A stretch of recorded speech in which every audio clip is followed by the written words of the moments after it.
Good evening, ladies and gentlemen. Welcome to Aerospace and Defense Summit 2022. I'm Pallavi. To give further momentum to the Make in India dream and reduce imports and promote self-reliance in equipment for armed forces, Union Budget 2022 announced the highest ever allocation for the defense sector, a whopping increase of almost 10% to rupees 5.25 lakh crores. Among other announcements, 68% of the capital procurement budget has been earmarked for domestic industry in Budget 2022, and 25% allocated for defense research and development, kept for collaboration with the private sector. To explore growth opportunities in the aerospace and defense sector, our distinguished speakers and industry experts will share their insights on the scope and scale of India's A&D market. To kickstart the Aerospace and Defense Summit 2022, I would like to invite Honorable Defense Secretary, Government of India, Dr. Ajay Kumar, to share his vision for encouraging defense startups and private participation, especially among micro, small, and medium enterprises.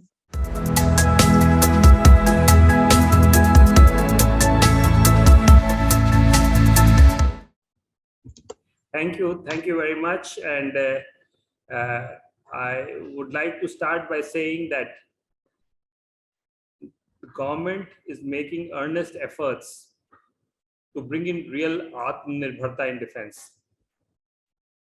And when we talk of Atmanirbharta, it's not merely production or manufacturing.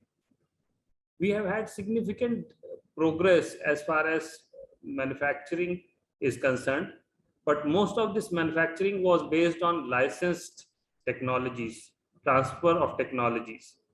But we realized that such licensed production really does not give us true self-reliance, because it puts various conditions or restrictions on what can be done with such products, the number of units of such products that can be produced, the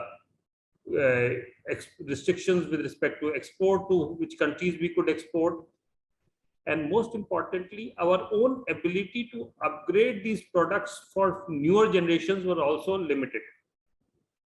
Therefore, we realized that true self-reliance or Atmanirbharta can happen when we have technology of our own. In this regard, I want to draw your attention specifically to some of the new initiatives which government has taken in the current year's budget. One major landmark decision which has been announced is opening up of defense R&D.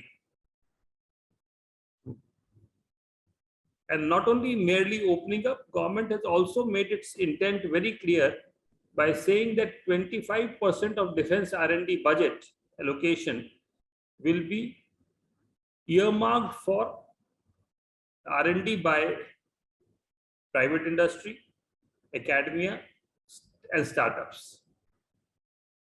There is also, it's been stated in the budget that for the first time, we will be creating SPVs with DRDOs, with private industry, in a model of industry-led design.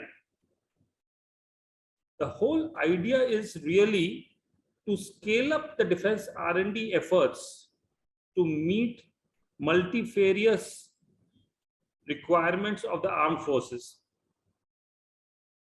If today we are importing thousands of products or systems, we need thousands of solutions to be able to be Atmanirbhar with respect to these items. And this scale of problem solving can be achieved not by any one organization, no matter how good, but by leveraging the energies and talent of people of India, irrespective of whether they are in the private sector or in the government sector, or startups or MSMEs. It is in this context that we have already seen some of the early results. The policy decisions of this year's budget are a follow-up of the initiative of bringing startups in to work with defense And this initiative, which is called IDEX, was launched by Honorable Prime Minister in 2018. And this led to announcements of Defense India Startup Challenges. The first challenge was again announced in August 2018. And so far we have had 5 challenges. The most heartening thing in this regard has been that the time taken and the cost incurred in development of new solutions by startups has dramatically reduced. A fraction of what is usually we are familiar with in defense is today being used, as against taking 5 years, 10 years for new defense products. These startups have come out with prototypes in 12 months, 18 months. Amounts of investments of hundreds and thousands of crores are associated with new defense technologies. In IDEX, the maximum assistance that government has given for any one solution is 1.5 crore. But the most important thing, which I mentioned earlier, has been the ability to take up nearly 80 solutions simultaneously with these young, talented startup people, as well as academia joining hands with them, working on these problems simultaneously. It is this effort, I think, which we need to now scale up further. And to do this, the government has taken several steps. This year's budget has also said that 68% of Indian defense budget will be earmarked for only domestic defense solutions. But even more importantly, out of this 68%, 25% will be earmarked for private industry and MSMEs, wherein there is a clear desire and effort to bring private sector to come and match up with the public sector. The second important aspect has been to scale up the effort of IDEX. Last year, government, initially, as possibly you may know, the IDEX initiative was started with a corpus of 100 crores, which was contributed by defense PSUs. But seeing the grand success of IDEX, the government approved additional 500 crores of funding from the budget.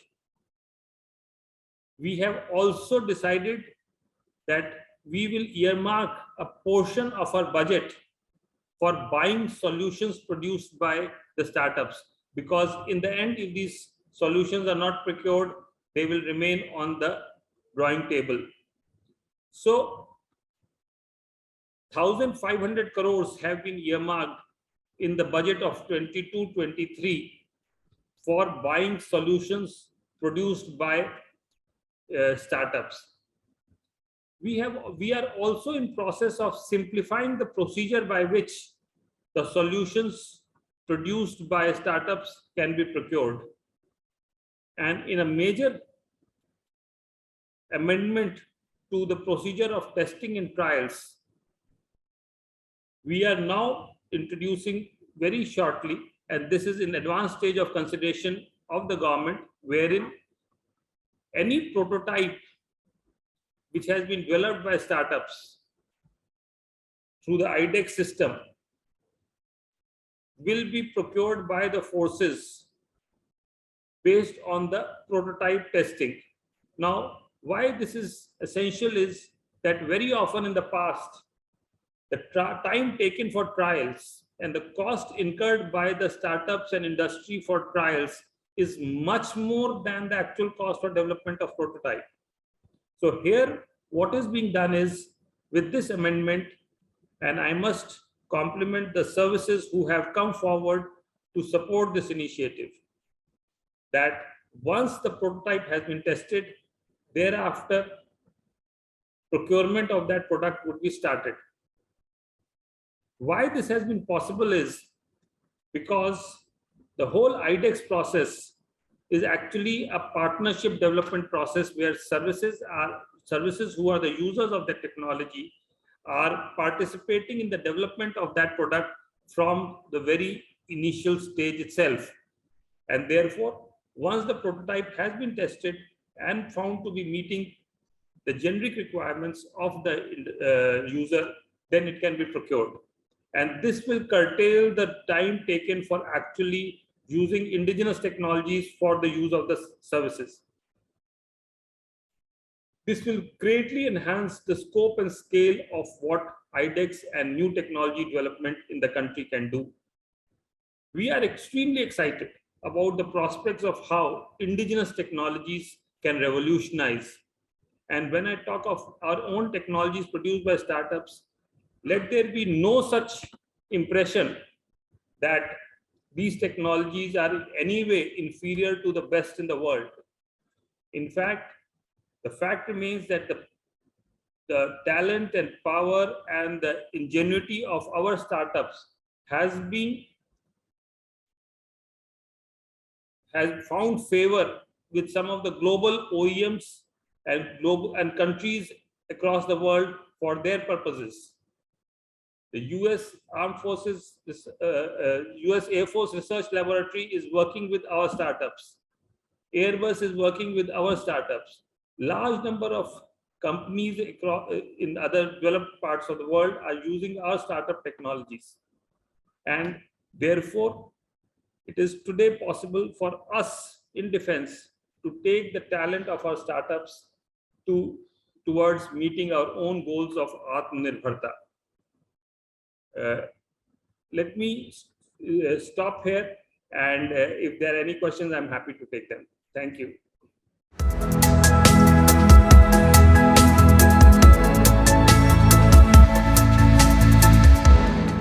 It's time now for our partner session with our special guest, Commander Ajit George, Country Manager, Government and Defense OEM Solutions, Dell Technologies.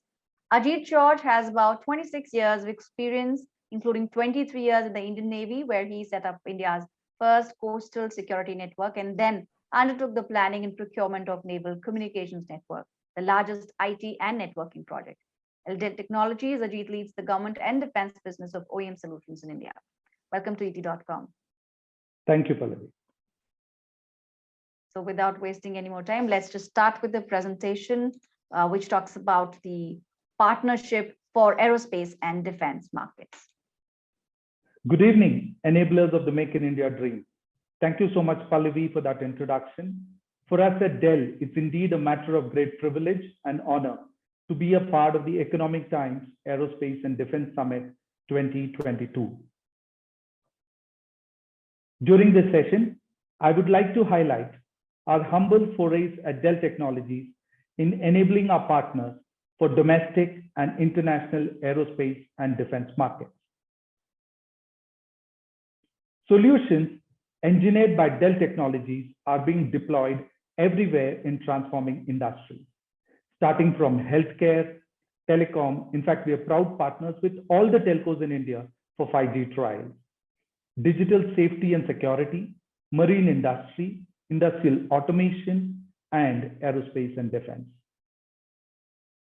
Dwelling a little more into the defense sector, we have an extensive portfolio of platforms and services which have been optimized for defense sector, whether it is air, land, sea, space, or cyber. This wide proliferation has been due to our unique capability in having provided these solutions for over 25 years in varying environments across massive scales and complexities. All of this has led to Dell Technologies OEM solutions being the #1 OEM provider worldwide. We have 230 plus global partners in over 70 countries, catering to 40 industrial verticals, and have successfully designed and delivered over 10,000 projects. This wide-ranging experience of ours has led us to believe that the future of defense and aerospace industry will be led by a small group of innovative companies who will redesign their products as intelligent systems. Reimagining products is non-negotiable. So our mission, therefore, is to make our partners as one of the front runners. We achieve this by ensuring that we compress their time to market by building on each other's strengths, providing our partner with trusted tier one technology to ensure that a premium customer-centric experience is provided, and by leveraging our secure supply chain. So how have we achieved this incredible success? Our belief is that complex projects require multidisciplinary teams that are hard to hire, expensive to retain, and difficult to manage. So in our partnership, we do these tasks and let our partners focus on their unique IP. So the bottom line is, here, if you can dream it, we can design, deliver, and support it. And we can do that on a global scale.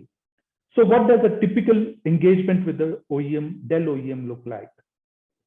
It all starts with the design and strategy, where we sit down with our partner to have the art of the possible discussion and evaluate the solutions requirements, architecture options, and go to market.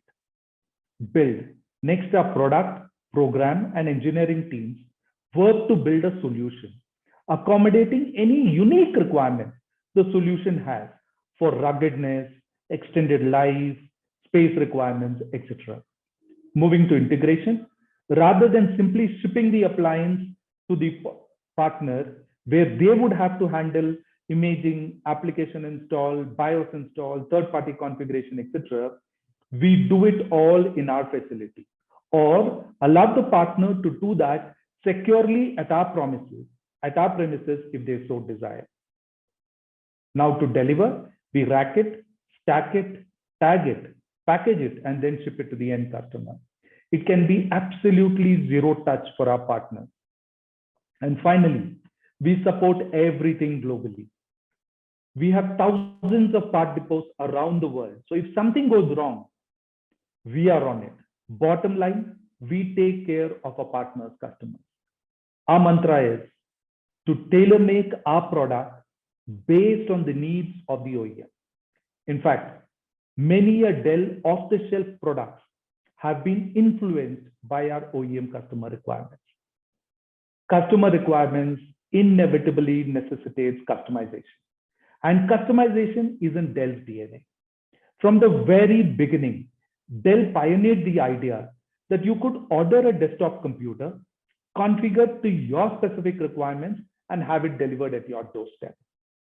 That idea that Michael Dell had in his dorm room at the University of Texas, Austin, 40 years ago, carries forward to today and is evident in everything that we do. With the increasing focus of the Government of India to ensure that we not only produce the best for the Indian services, but also ensure that it is exported to friendly countries. Even in this space, we check all the boxes for our partners. Imagine being able to launch a solution in a faraway country without having to worry about regulations and compliance. Our products are made there and pre-certified. Imagine those products are built and configured locally to the exact specification. The solution can exactly be the same throughout the world or version for specific regions. Now imagine not having to set up facilities or hire and train new talent. We have teams that know the language and culture, and they also have the much needed in-demand skills. Finally, imagine not having to set up service and support operations around the world and not having to worry about product fulfillment. We can handle both these with the white glove service. All of these adds up for far more time that our partner gets to spend on their IP, far less cost risk in the long run, and a far greater experience for our partners and their customers. The major question in these days is, do you trust where your silicon and firmware came from? Dell Technologies is proud to say, yes, we do. We ensure a secure first mile to last mile and everywhere in between. The complete life cycle, beginning from design, sourcing, build, fulfillment, shipping, and servicing, is done adopting the best physical, cyber, personnel, and supplier monitoring and security. During our recent annual financial announcements, the fact that Dell Technologies crossed the $100 billion in revenue was a huge announcement. But what was even more a matter of pride for all of us was the ability to fulfill 95% of our orders in time, even at the peak of COVID and the global supply chain crisis. With the design, build, and shipping completed, we also simplify support and deployment. Our team of over 55,000 plus people with a broad, deep technical expertise, speaking 55 languages, with varied industry certifications, form the foundation. This, complemented with their presence in over 165 countries, 6 global command centers, 12 centers of excellence, etc., provides support for over 121 million systems. In fact, our centers of excellence, including the one in Bangalore, and our solution centers have validation labs which can be utilized by our partners and clients in conducting a POC and for optimization of their applications.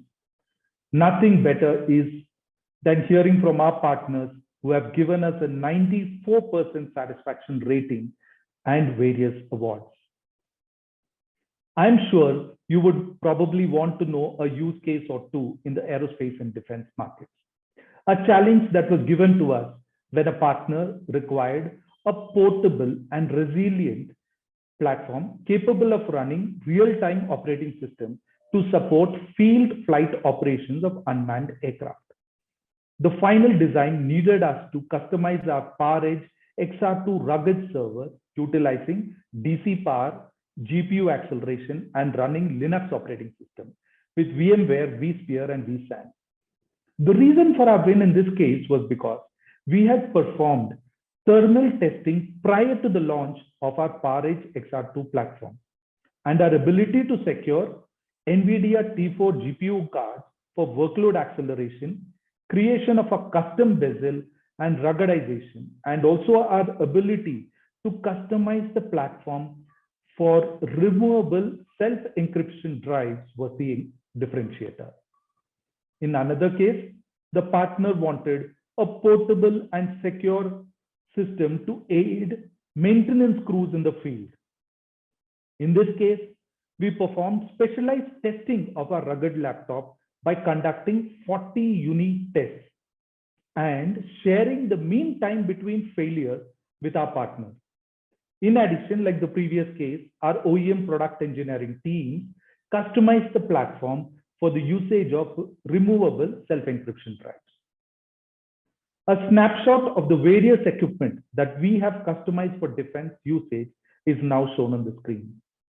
The customization needs for defense required these equipment to cater for extreme temperatures, dust filters, smaller footprint, and a host of MIL standards. Whilst these are just a tiny snapshot, depending on the needs of our partners, we undertake design changes. At Dell Technologies, we are at the forefront of innovation and development. Presently, our solutions are deployed across verticals in the defense, ranging from advanced C4I systems to virtual reality simulators to artificial intelligence-based field analytics at the edge. Some of the areas that we see which has a large potential in the aerospace and defense industries are as follows. The usage of blockchain for military applications. The cyber attacks in the ongoing Russia-Ukraine war is forcing all the countries to step up the cyber warfare preparedness.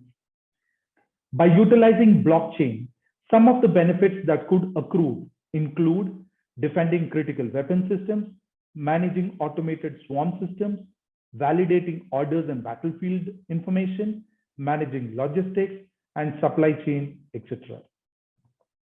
Another key area of focus is the digital twin. We expect that this particular strategic technology would be worth about $20 billion by 2025. The digital twin are virtual copies of physical objects, systems, or processes that, when merged with data, either historical or real time, can yield insights into the operation of this object, system, or process. Let me give you a few examples. Virtual product development eliminates the need for physical prototypes in testing and safety certification. Or a digital twin could differentiate between part failures due to driver habits versus a fleet-wide defect needing a recall, or simulation of thousands of flight and weather scenarios so that the air traffic controllers can reduce delay times and better manage risks. That is, a digital twin actually combines all the use cases of IoT. That is, the sensor extracts the data, converts that into information, then utilizing analytics and artificial intelligence, this is converted into knowledge in the digital twin, which then becomes of value. The use cases even today are many, ranging from quality and compliance, asset management, performance, inventory monitoring, predictive or condition-based maintenance, smart robotics, energy management, etc. In conclusion, at Dell Technology OEM Solutions, we are firm believers that a best customer solution is one which is designed to meet the requirement of our partners. In addition, when we compress their time to market, improve customer experience, and provide the ability to scale globally, we ensure that our partner is fully enabled to meet the requirements of the aerospace and defense industry, both in India and globally. Thank you so much, Economic Times, for giving us this opportunity to present the capability of Dell Technologies OEM solutions in enabling our partners. Thank you. With this, let's now move on to our next segment, where we will further discuss Dell Technologies initiatives and insights around technological advancements in the aerospace and defense sector.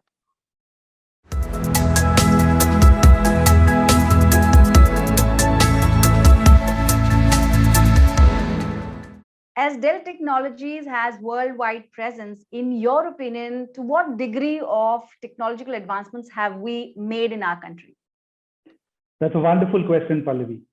You know, I still remember as a young child growing up in a city called Vizag in the early 80s. We had only one TV channel, Doordarshan.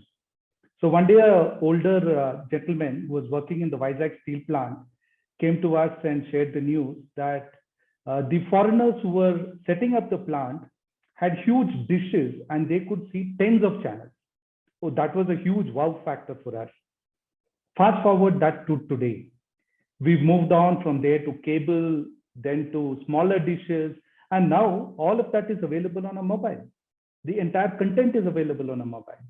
India has taken huge steps in terms of technological advancements.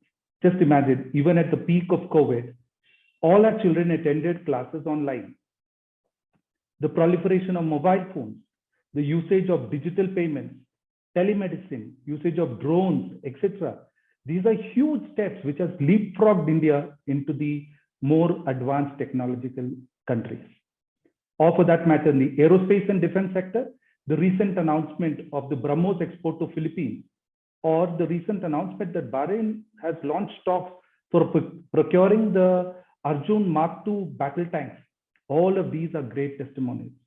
Now, specifically in terms of Dell Technologies, from importing our products, our factory at Chennai is the other manufacturing plant besides Penang in this geography. Basically, I see India is transforming itself from a back office and importer to a designer, manufacturer, and exporter. An absolute honor for us at Dell to be a part of this transformation.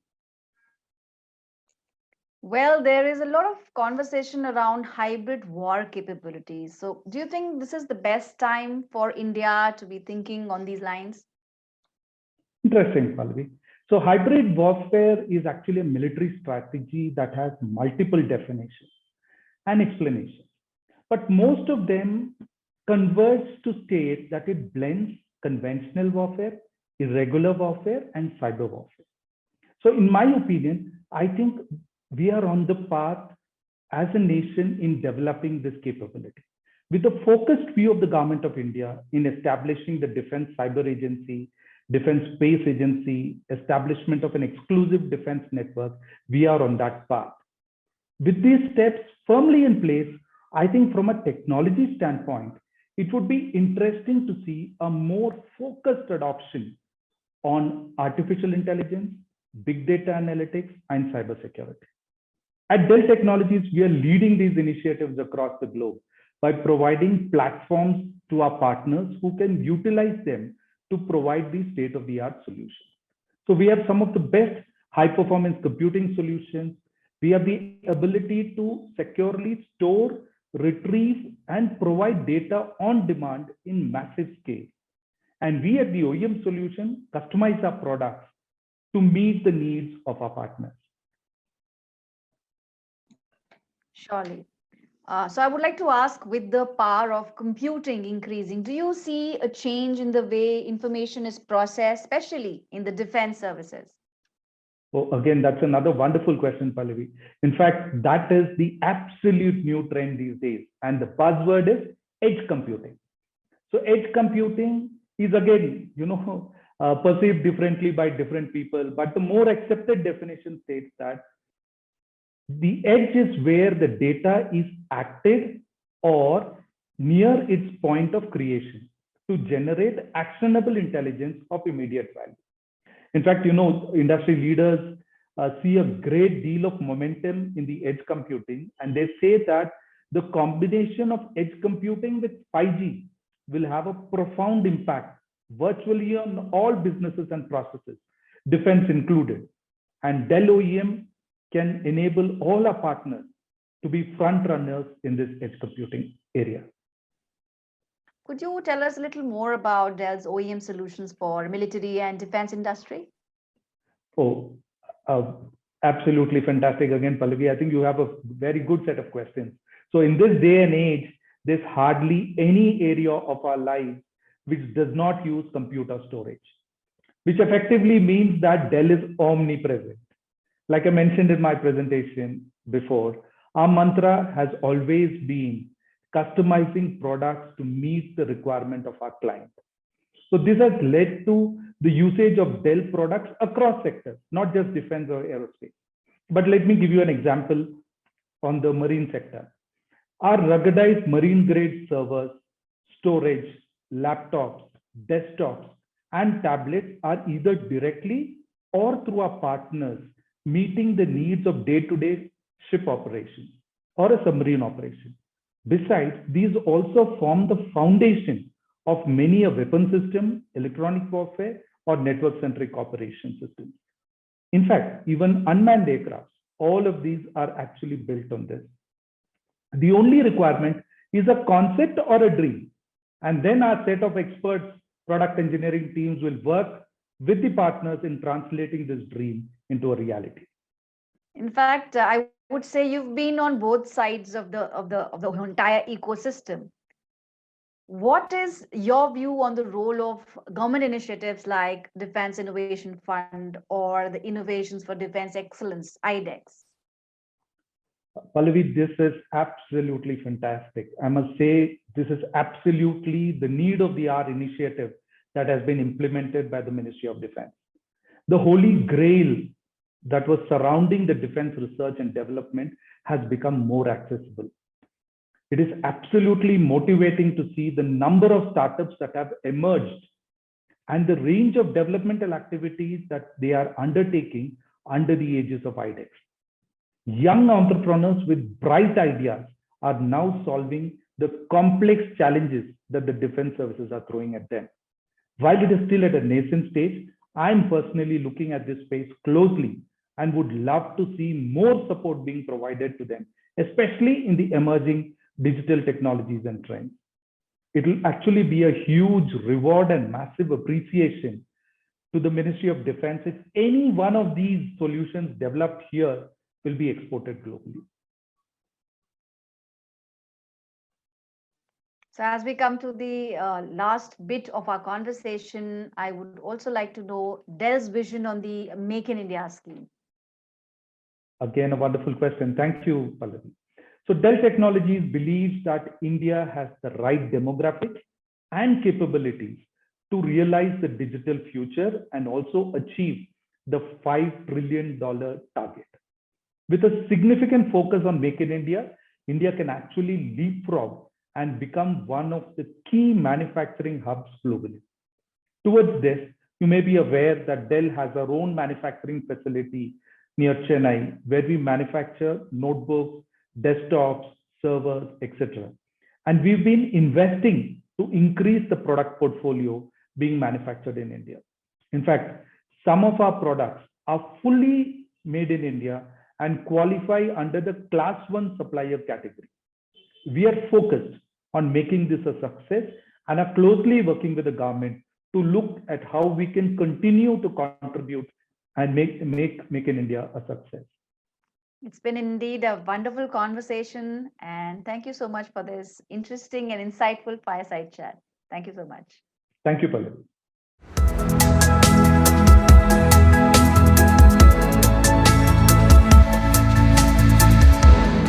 Technology is an indispensable part of every defense strategy. From drones to satellites, the defense infrastructure of a country straddles many technological platforms. But what is the degree of technological advancement in the country? Has India been able to develop its hybrid war capabilities? And has the government's focus on local manufacturing of military capabilities paid off? To talk about high-tech development and innovation in the aerospace and defense landscape, we have with us today a distinguished panel. And it is my pleasure to welcome General Retired Ved Prakash Malik, former Chief of Army Staff, Indian Army, Smit Shah, President, Drone Federation of India, and Neil Mehta, founder, Astradio Aerospace. Welcome, all of you.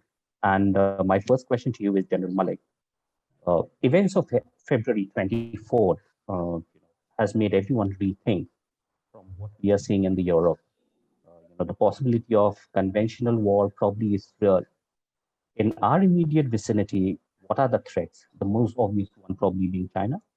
The war that is taking place currently in Ukraine is not quite different to what we have seen in the past, but it is moving in the different direction, what we generally call the hybrid wars, in which there is much greater technology involved, both on the ground as well as on the space, as well as different kind of both, I would say, the uniformed as well as those who are not in uniform, they are all involved in this thing. But one thing I would like to mention here is that it's a lesson that we are learning all over again after Kargil War. During Kargil War, we faced a lot of difficulties because we did not have adequate weapon system. We were depending much more on the foreign powers. At that time, almost 70% of our equipment was coming from abroad. Today, we are moving in the right direction. But even now, I would say we are not really self-sufficient. We still are dependent on Russia for almost about 50% of our equipment. Another 35% or so comes from Western countries. But as I said, it's a lesson that we are learning, because I do believe after that experience that we cannot be safe in our national security if we continue to remain dependent on others. And we definitely cannot be a big power. We will not be able to follow autonomous policies. So being self-reliant, Atmanirbhar, as our Prime Minister calls it, is become more and more important. And I think this is the biggest lesson that one learns from Ukraine war also. Right. General Malik, a follow-up question. if it was 70% during Kargil war, what percentage would you put India's reliance on, imports, and especially now that import from Russia might be a little difficult?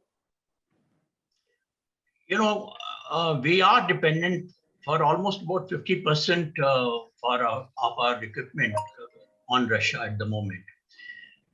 But it is not just the import of the equipment. Today, we are also in collaboration with them, developing different weapons like BrahMos. We are manufacturing in collaboration with Russia. And it's not only required to meet our own requirement, but we are also able to export them. Recently, we have exported BrahMos to Philippines.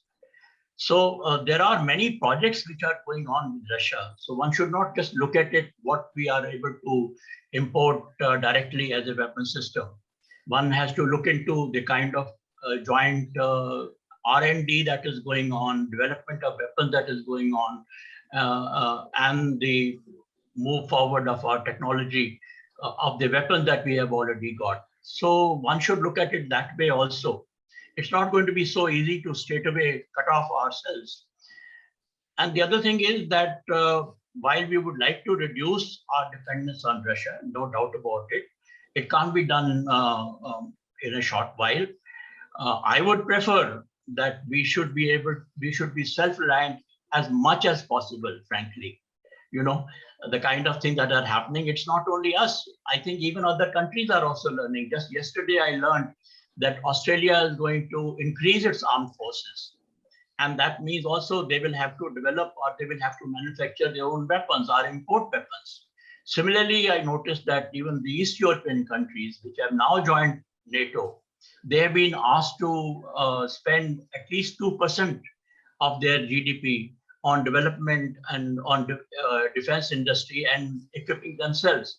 So this is the latest trend that we are following. It has become probably more prevalent after Ukraine war. Everybody wants to now be as much self-reliant as possible.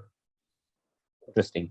Smith, if I can come to you, what is your sense of level of homegrown innovation and technology in the defense space within India? Thanks for that question. So I believe I represent one of the very recently heard technologies, which is drones. Of course, they've been used in the defense forces since I see Malik sir mentioning about the Kargil war. That was probably the first time when we started inducting drones. But what has happened is the recent policy changes in the entire ecosystem and the focus of the Indian drone companies to actually indigenize stuff is creating a very conducive ecosystem, not just for the smaller ones, the smaller drones, but also for the large category drones. So that's one thing. And the second thing is that if you see the entire ecosystem, so we have a liberal drone policy. Then we have production-linked incentive for both civil as well as defense manufacturing of drones, domestic one. And then third, now what we have done is India has brought about a blanket ban on import of completely built drones. So whenever you want to sort of leapfrog an entire industry, this is probably the three things that you would do, which is first, you make sure that doing that business is very easy. So ease of doing business is done. Then you give some sort of financial incentive so that people are motivated to not generally pursue the technology business, but also, sort of be proactive and be accelerating that entire thing. So the financial incentive is the second one. So first one was ease of doing business, second financial incentive. And third, you sort of, for the lack of a better word, I would use protectionism. You create some sort of protectionism with clear mindset of why you're creating it for the domestic ecosystem. Now, in our case, the protectionism is not for just Indian companies. It is for the concept of design and make in India. So there may be a lot of companies that would want to set up, manufacturing plants here, but it will be very careful, to understand whether it is just a breakdown of components and an assembly here, which again in the import policy is not allowed. So import of drones as a completely built unit, as a completely knockdown kit, or as a semi knockdown kit, all three are not allowed. So this is the kind of steps that we should be taking in terms of the entire domestic ecosystem and indigenization promotion.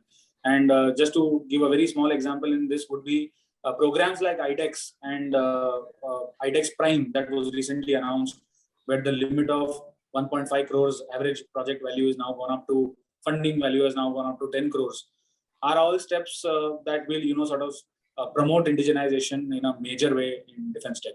So that's what I want to, sort of open my remarks with. Interesting. Neil, if I can come to you, government's push to reduce imports and, trying to promote self-reliance. How is that going for someone like you? You are in the private industry. How is this going? Smith talked about IDEX. How are some of these aspects doing for you? Thanks, first of all, for inviting me on this panel. So I am one of the co-founders of Aerospace.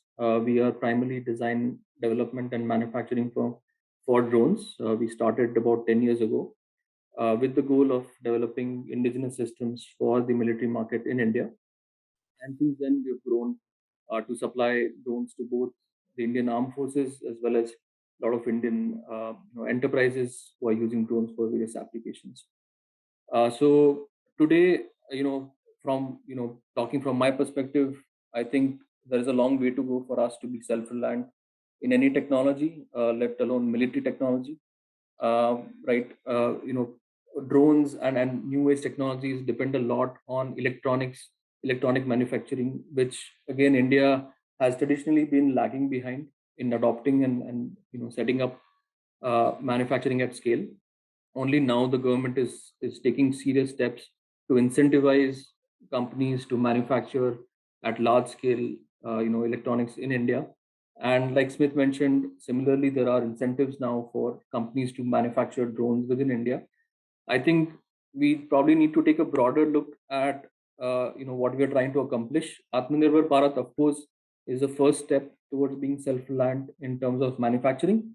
But I think we must not lose the capabilities of designing and developing systems in India. So I think when we talk about Atmanirbhar Bharat, my feeling is that it should encompass not just manufacturing, but like Smith said, to also develop capabilities for designing systems. Because if we don't do that, then we'll just become a manufacturing base, and we'll still be we'll still not be self-reliant enough, to make new products, which is what we need in this day and age. As General Malik mentioned, I think being self-reliant is a matter of strategic importance for any country after the recent events.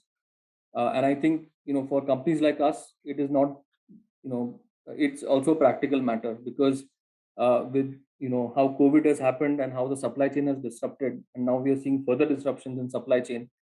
It has become more and more difficult to actually source components from outside and get it in India. So it's a practical matter for us to be able to leverage a pool of local ecosystem, local companies who can design, develop, manufacture component levels to system levels like us, who can supply products and innovative services to the Indian Armed Forces. So I think we need to take a holistic look at both from a strategic point of view, from a manufacturing based point of view, as well as from a design development point of view, and try to come up to speed with where we have been lacking. Though there is a strong push, and there are a lot of companies now in India who are striving to supply indigenous products to the armed forces. I think compared to other countries, Russia, China, Turkey, even now, within unmanned aerial systems, they have been leapfrogging us, honestly. And I think we need to have serious focus in order to catch up to them and surpass them. Right. I think we've all been seeing in the news the abilities of the Turkish drones in the Ukraine war. But leaving that aside, General Malik, if I can come to you, it may seem appalling and even awful, to find positives, but there is one school of thought which says that, war or the possibility of war, or just the threat perception brings urgency in technological development. Would you agree to this line of thought? And if yes, how is India poised? Yeah, there is no doubt, technology and war have always gone hand in hand. And the technology has made us develop not only weapon system, but it has also made us change our strategies and tactics, and so it has always affected the warfare. Our doctrines have changed because of technology. And today I find that the technology is moving much faster than it did in my days also. Just I'm talking about 20 years ago. So we have to keep that in mind. And armed forces, I would say the country just cannot afford to neglect the technology part of it. I'd like to say something a little bit about the drones also. I think it's a very versatile platform that we have now got into, developing our own, plus also as we see it outside. What is, as a user, I feel that is important for our developers to remain in constant touch, because I can foresee where all we can use the drones in different forms. And I find that there is a huge usage of this, which is possible in warfare, and in the kind of war in which we are involved or can be involved or may be involved in future. It's not just the surveillance part, it's not just the carriage part of it, but we can make use of drones to be able to bring pinpointed artillery fire at a long distance ranges. We can carry stores to even very small units or subunits which are operating in the mountains, where generally we've been using either the mules or the porters in the past. So there is a tremendous use of this which is possible. And I do hope that the manufacturers and the developers in India are keeping in touch with the armed forces. It is a requirement which is required as much as possible.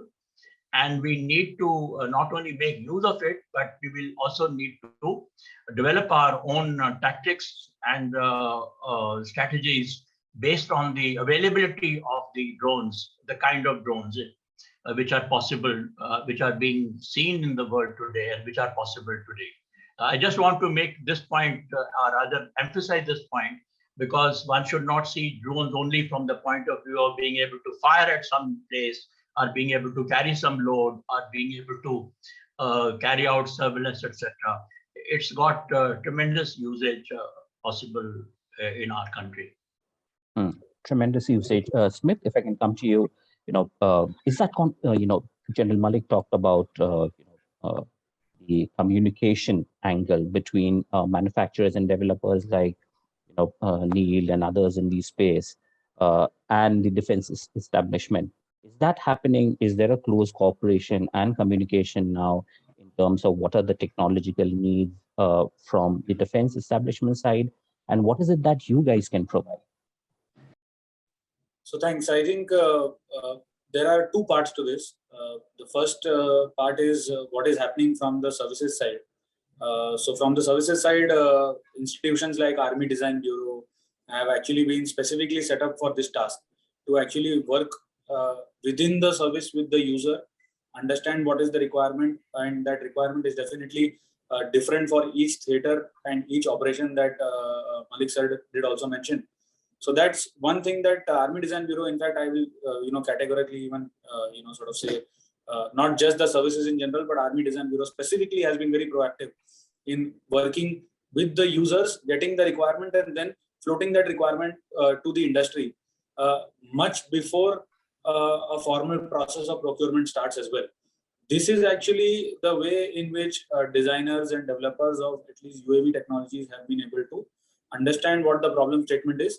And rather than just chasing a tender, which comes up and then all the manufacturers are probably caught by surprise of a new requirement, they all are well aware of what is going to come. And this is no longer a procurement linked development, but a development linked procurement, which is a very important thing that needs to happen. Second such initiative is the IDEX program. There, of course, there is a lot of consultation that happens, but that is more skewed towards the user rather than the user and the developer both. So I think Army Design Bureau was perfectly balanced between both, and IDEX is more balanced towards the user side. This is the government side. From the industry side, well, we do two specific things as Drone Federation of India, because we represent a lot of people. Neil is one of our primary sort of stakeholders in our members. And what we're doing is when projects that companies like to initiate on suo moto basis, we take them to the right users and we facilitate a discussion, and we draw out a specific comparison. And obviously, because of how the focus is, we make sure that the comparisons are more towards not just the performance of what an Indian company can deliver, but the indigenization. So it is much better to sort of while it's a popular saying that a soldier should have the best equipment to fight the war, but I think we are trying to sort of bring in a discussion saying it is okay to be 80 or 85% from a performance perspective right now for the first time, so that an Indian company can actually bring in a next product which will not be 100 but will be 120%, because they will have their learnings, they will have their understanding of the entire process as well as the product that they're making, and the next iteration will not just be at par with the global best, but probably even better. So there needs to be some sort of first step that we need to take. So that's the comparison that we also bring in. And of course, there are some areas where there is absolutely no compromise. So that's not the general thumb rule that I'm talking about. But in some areas, we have payload carrying capacity drones, and we have a few more areas that we're looking at. That's an area where you can, sort of, let's say there is a ABC company from the West who gives you a capability of, let's say, carrying 100 kilo payload right now to a border outpost. It's okay to give an opportunity to an Indian company for 50 or 60 kgs and then build that capacity in India, because that is an application that is not priority one from a warfare scenario in the current situation. That may become a priority one soon, but if it is not right now, can we do 50 kgs, and does 50 kg make sense? Definitely, I'm not talking about 5 kgs, so 50 kg does make sense. You can have two sorties of 50 kgs and do the same activity. So that's one school of thought that we are trying to bring in. This is already there, but sometimes a lot of stakeholders keep changing, so we need to be persistently hammering this, at least on the UAV side. So that's about the suo moto cases that the industry thinks.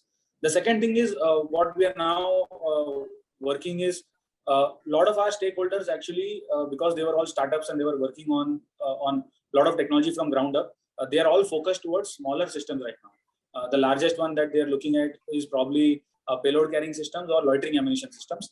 But we definitely need to start thinking big. We need to think of how will a completely Indian company with probably almost no dependency on foreign countries, how are we going to build the next half-scale male UAV, full-scale male UAV, and all of that. So we are taking a lot of our users to actually see how the current machines operate, what is their procedure to operate it and store it and maintain it and all of that, so that even before you start thinking of these programs, you have access to how such technology is already deployed in the forces. So we are sort of planning some delegations and some visits where Neil and others who probably would have either seen such machines in some global expositions or some conferences, or during some specific visits, but no one really. And Neil, probably you can comment this later on when the ball is on in your court. There has never been an opportunity where you pick a bunch of 10-15 entrepreneurs, tell them this is a very sophisticated foreign technology that has been deployed for the defense. I want you to see this, I want you to understand this and make it in India quickly. So how is this possible, and can it become possible, is also a conversation that we are trying. So that's the two sort of angles that I want to take.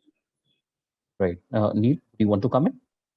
Yeah, I think as Smith mentioned, our experience with the Army Design Bureau has been fantastic, and I think there have been, I think this experience is across all the entire board. Whoever has interacted with them.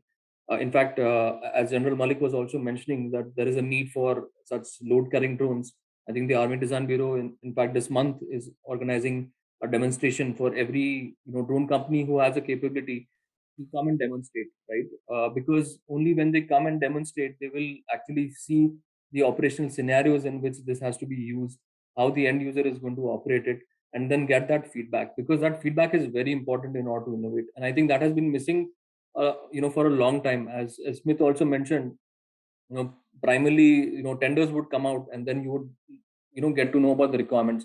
And most of the times, these requirements itself are not actually the operational requirements. They are framed, from a procurement angle, framed from a, maybe to maintain some generality or to open competition, things like that. They won't actually be the operational requirements on ground, what is actually needed. And I think if we open that gap up, right, with such interactions between the end users and the companies, I think there is where innovation can really, be fostered and will really succeed.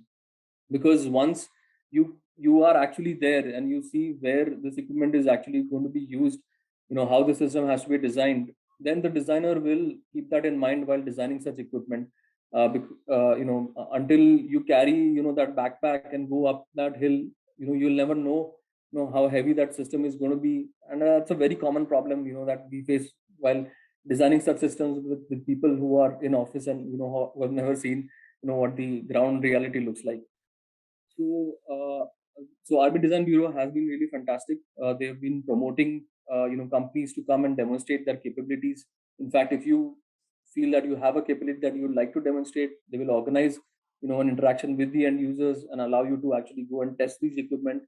And they also give the industry problems to work on, problems that they are facing in the field. For example, I think there has been a huge issue of anti-jamming, like GPS being jammed, on drones, and that's a big problem statement which the Army Design Bureau has said is looking upon the industry to solve.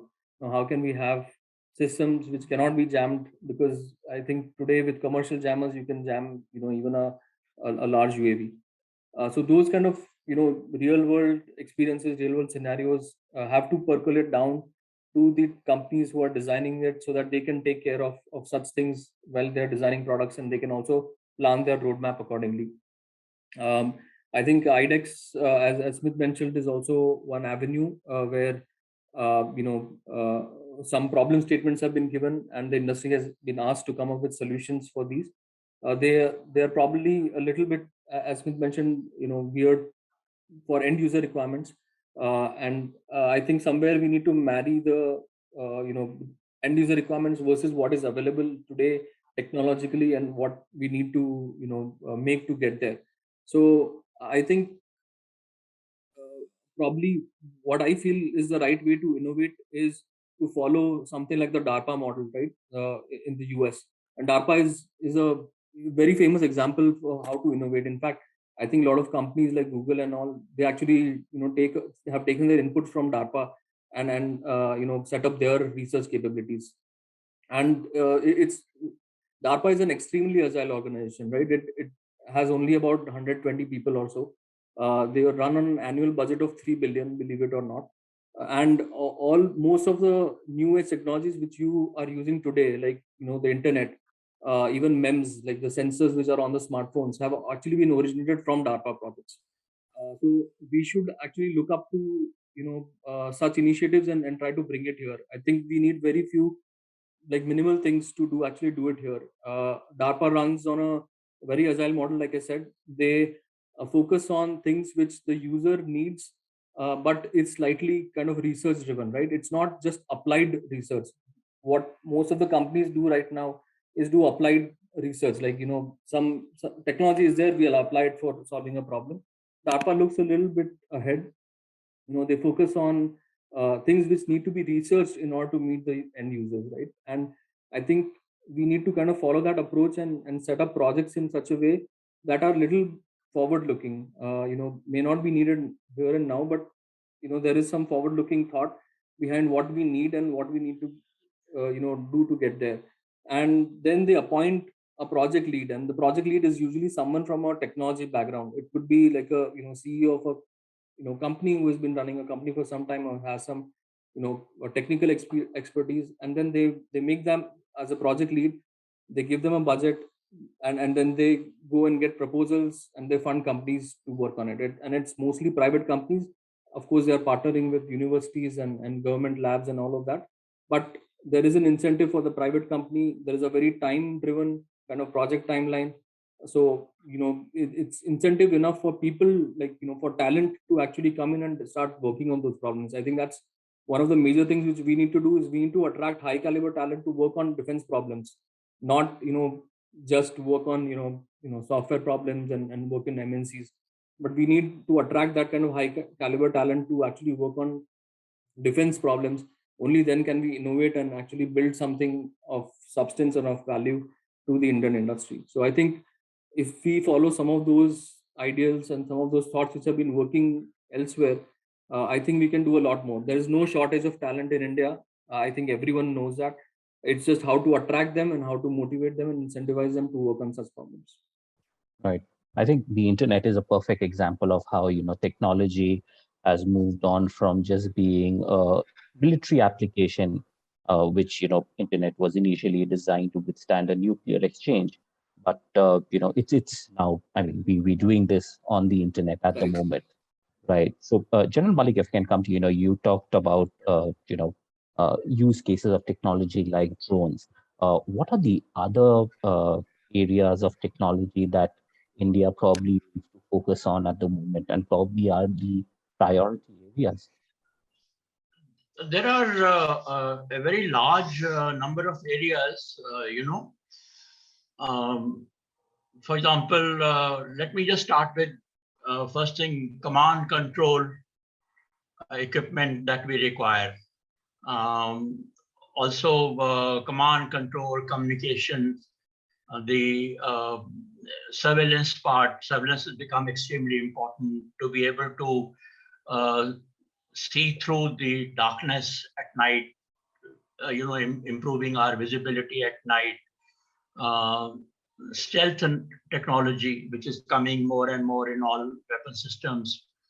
Of course, space, we are already working on. Cyber, we'll keep on expanding as I see it. That is another one. Then the indigenization of different platforms that we have got, a very large number of platforms which are being used by the Army, by the Navy, and the Air Force. So the list is, very large.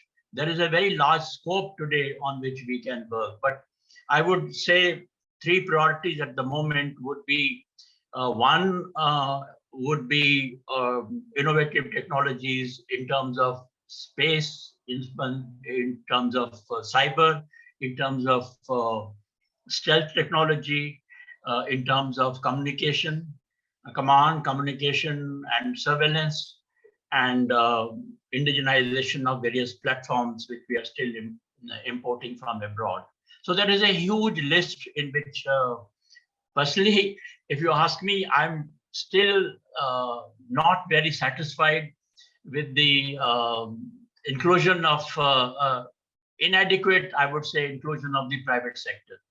We've been depending only on our ordnance factories and the defense PSUs. Now the ordnance factories have also become the DPSUs and all.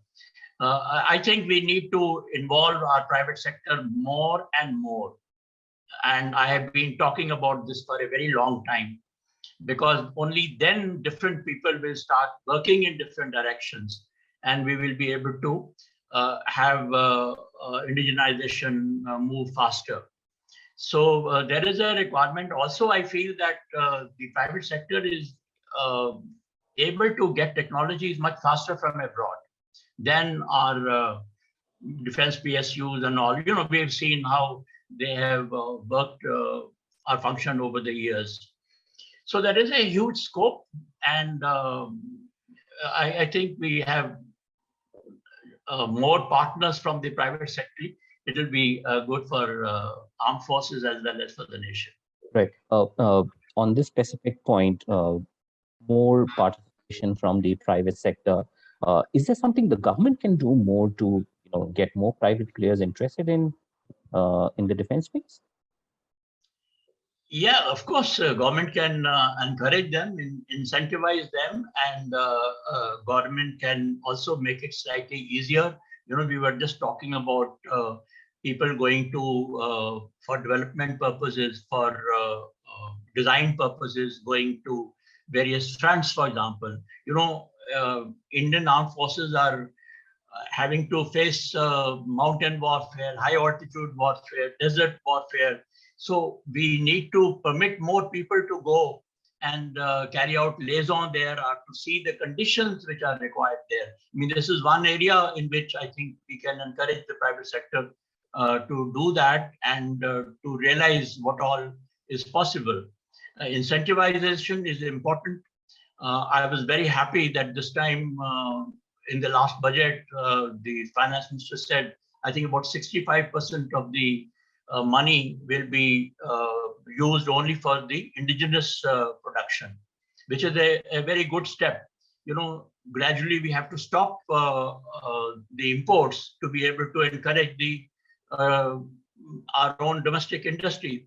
Again, another thing, I think another step that the government has taken is that the DRDO has been told that 25% of the fund given to them, they will be used with the private sector for co-development, and that's another good step that has taken. But one thing which worries me, frankly, is the amount of defense budget, particularly on the capital side. I don't think it is sufficient. You know, at the moment, what we are spending is only about 25 to 28% of our defense budget on the capital side for these things. In other countries, I find, developed countries, it's almost 50-50. 50% is for capital and 50% is for the revenue. Here, we are not getting adequate money. And whatever capital budget is given to us, most of it, even today, is going to for our contracts which have already been given, you know, committed, what we call the committed budgets. And it doesn't leave much for the uncommitted, for the new developments, etc.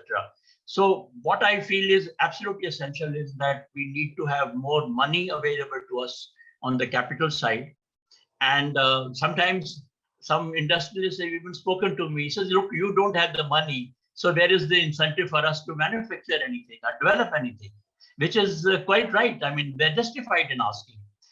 They not only want a commitment on that side, because there is so much of investment involved. So money-wise, I think we have to look after the defense sector much more, and then we will be able to, of course, give it to everybody who's involved in the defense industry. Right. What is it that you guys would want? I mean, you know, what are we doing in terms of promoting research and development? Just a few exemption certificate requirements or organizing competitive events may not be sufficient, right? Definitely. I mean, organizing a few visits or some competitions, definitely they're going to help. But all of such activities are very people driven. They are not really institutionalized, or they are not brought in the structure of the. So let's say today, I am here and probably Neil says that, we should build the next, big UAV in India. And both of us are, sort of half mad. So we say, okay, we'll do this concept of visit and enable, all of this. But it is people driven. This needs to be institutionalized. It needs to be, brought in the framework. Only then will this, sort of madness of innovation and indigenous design will stay. So to do this, I think there should be a concept brought in for long-term R&D projects as well. Currently, all the stuff that is long-term is either given to the DRDO and various other laboratories somehow directly under the defense, or they are given to academia. I think the first thing that we should be doing is link both of those sectors to the industry. Any long-term project should only be given to such a and I don't talk of fundamental research projects where really the outcome is going to be a research paper or some sort of prototype. I'm not talking about those. I'm talking about projects where the outcome is going to be some sort of a product or some usable prototype or version 1 of the product. These projects should completely be linked with the industry. In all such projects, there should be 1 or 2 industry partners. And I'm talking about not just the short-term projects where, let's say we have a lot of programs at the DRDO level as well, where they come up with an ad hoc, expression of interest. Private sector participates, they get some development fee, and then the rest of the fee is linked with the success of the product. I'm not talking about those. I'm talking about areas where you don't know how to proceed. You're looking on building an hypothesis. So can we build the next 200 kg or 300 kg load carrying capacity unmanned helicopter in India? If yes, it cannot just happen at the DRDO level. It has to happen with the DRDO, and let's say completely link a company like Asteria or two other companies, if not just a single private company, in the design, development, and commercialization of that project. So long-term projects and large-scale budget projects, I believe, should completely be industry linked. I'm not even, I will not even be, saying that it should be moderately linked. I believe completely industry linked. And as General Malik also mentioned that now we need inclusion of private sector more and more. My suggestions probably are always on not big bang reforms, but one step at a time. So linking industry to such fundamental, such long-term R&D projects with DRDO and academia is not something where you're trying to bring about a blanket change in the entire, sort of framework of, because when the entire framework is sort of thought of changing, there are a lot of, people who will be comfortable with the existing scheme of things. So there may be those inefficiencies that would come in. So institutionalize, organizing events and visits and all of that. And second, sort of link the fundamental the large scale R&D, long-term R&D with the industry, both at the academia level as well as the DRDO and other defense lab sort of level. That's what I want to suggest. And I believe that's the only way, long-term projects will become really, successful in a short time. Right. The madness of innovation, as Smith puts it. Neil, how can the government and the country, help private players like you in the technology and innovation space? Yeah, I think probably one just I would say the current procurement manner, the way in which equipment is being procured, still a lot of L1 procurement. That is one, right? Like that incentivizes you to just do the bare minimum to meet that QR with the lowest cost, rather than trying to go above and beyond and show something of maybe which is innovative, which you've developed. That I think is one drawback. So we need to move to a kind of a qualitative based scoring for procurement, where you put weightage on certain things, and there are frameworks available for this, where you put weightage on certain requirements, and if you're meeting that requirement or exceeding the requirement, you get certain weightage of points.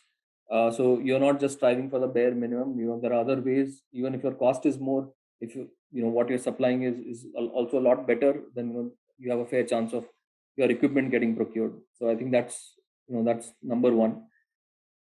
Secondly, I think even when framing procurement requirements, I think people have to really take a holistic look at what is actually the need of the user and not what the industry can just provide today. I know there has to be a balance somewhere, but a lot of the times what happens is, when tenders come out, it's usually the requirements are watered down so that a lot of people can participate, right? And not actually what the user might require. So that is the second point. I think we need to change that mentality.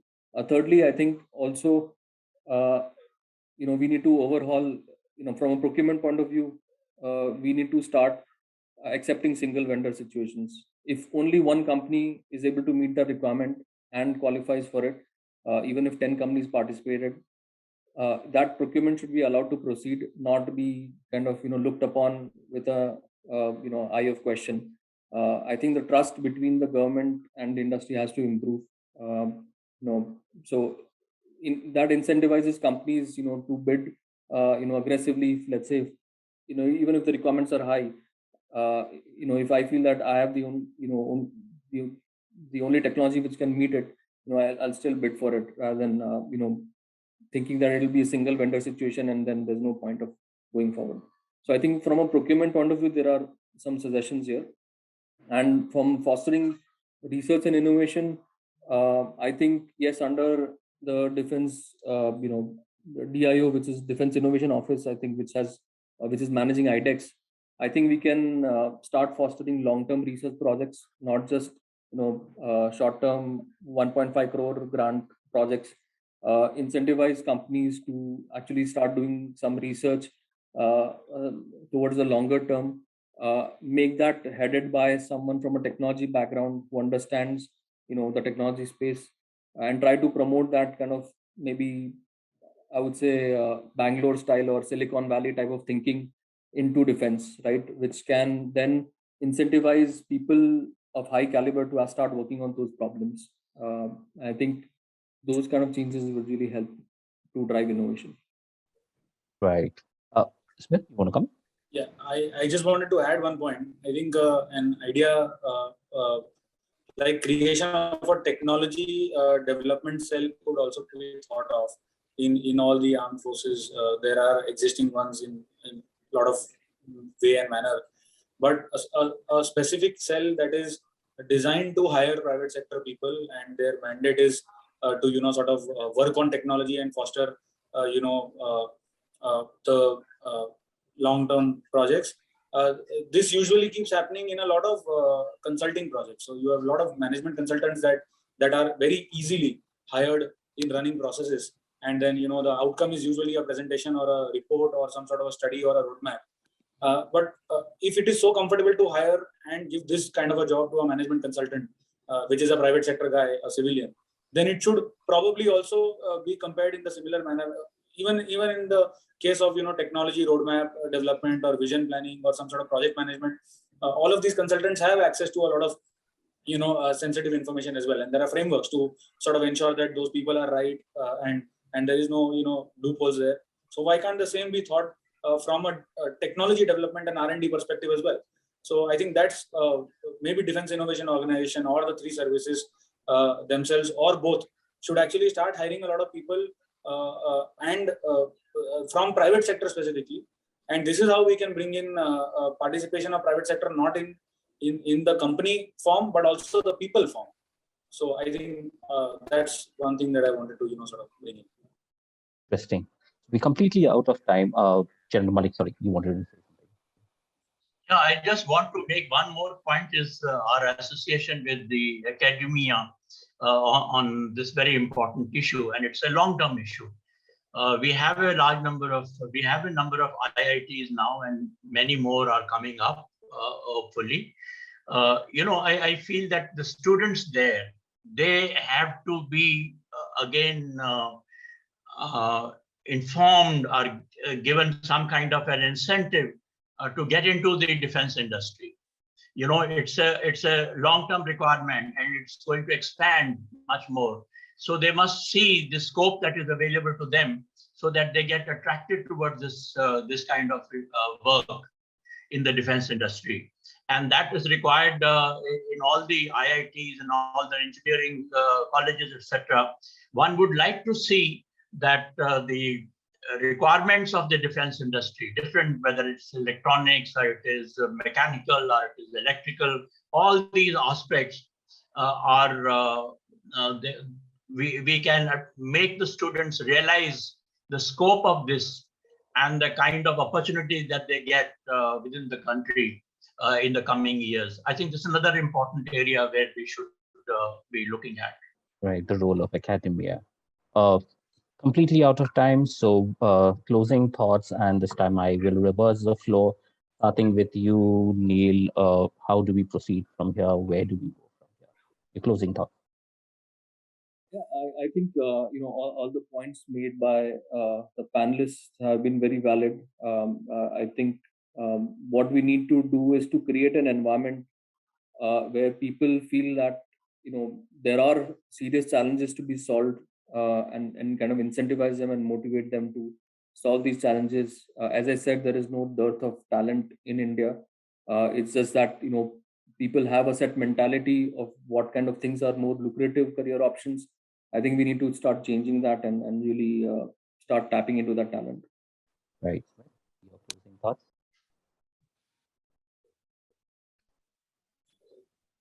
So I think closing thoughts would be to just sum up the few ideas that I mentioned, bring more focus on long-term R&D projects, involve private sector people in technology development with the defense, and probably in some of the areas where it's okay, aim for an indigenous technology that may be a little performing in present day a little lower than the best.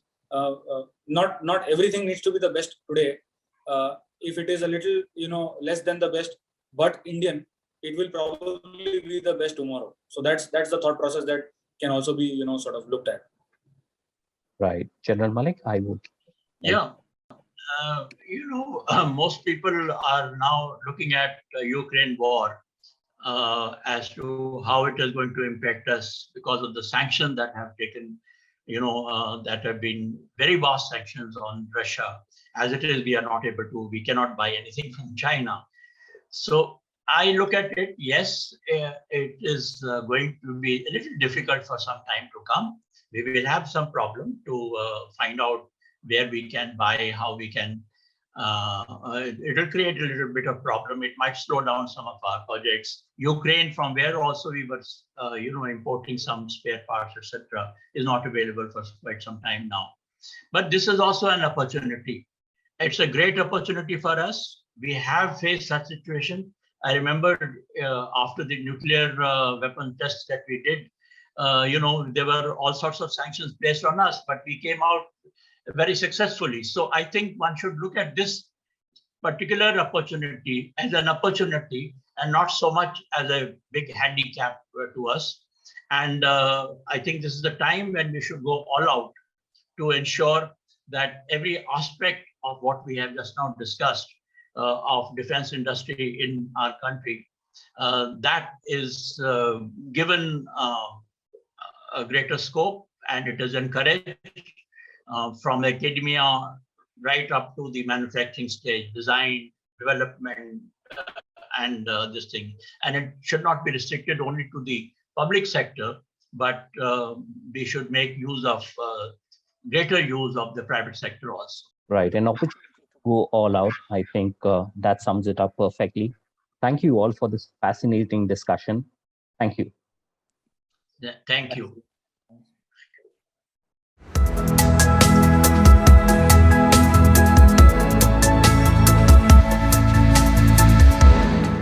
Hello and welcome to this special show of the ET Aerospace and Defense Issues. It's a summit meeting where we have extremely well-informed and seasoned panelists who are going to enlighten us about a number of subjects concerning India's aerospace and defense industry, with a special focus on what role can foreign investors play in India's target of achieving complete self-sufficiency in the long run, but at least in the near immediate front, reasonable self-sufficiency in critical items.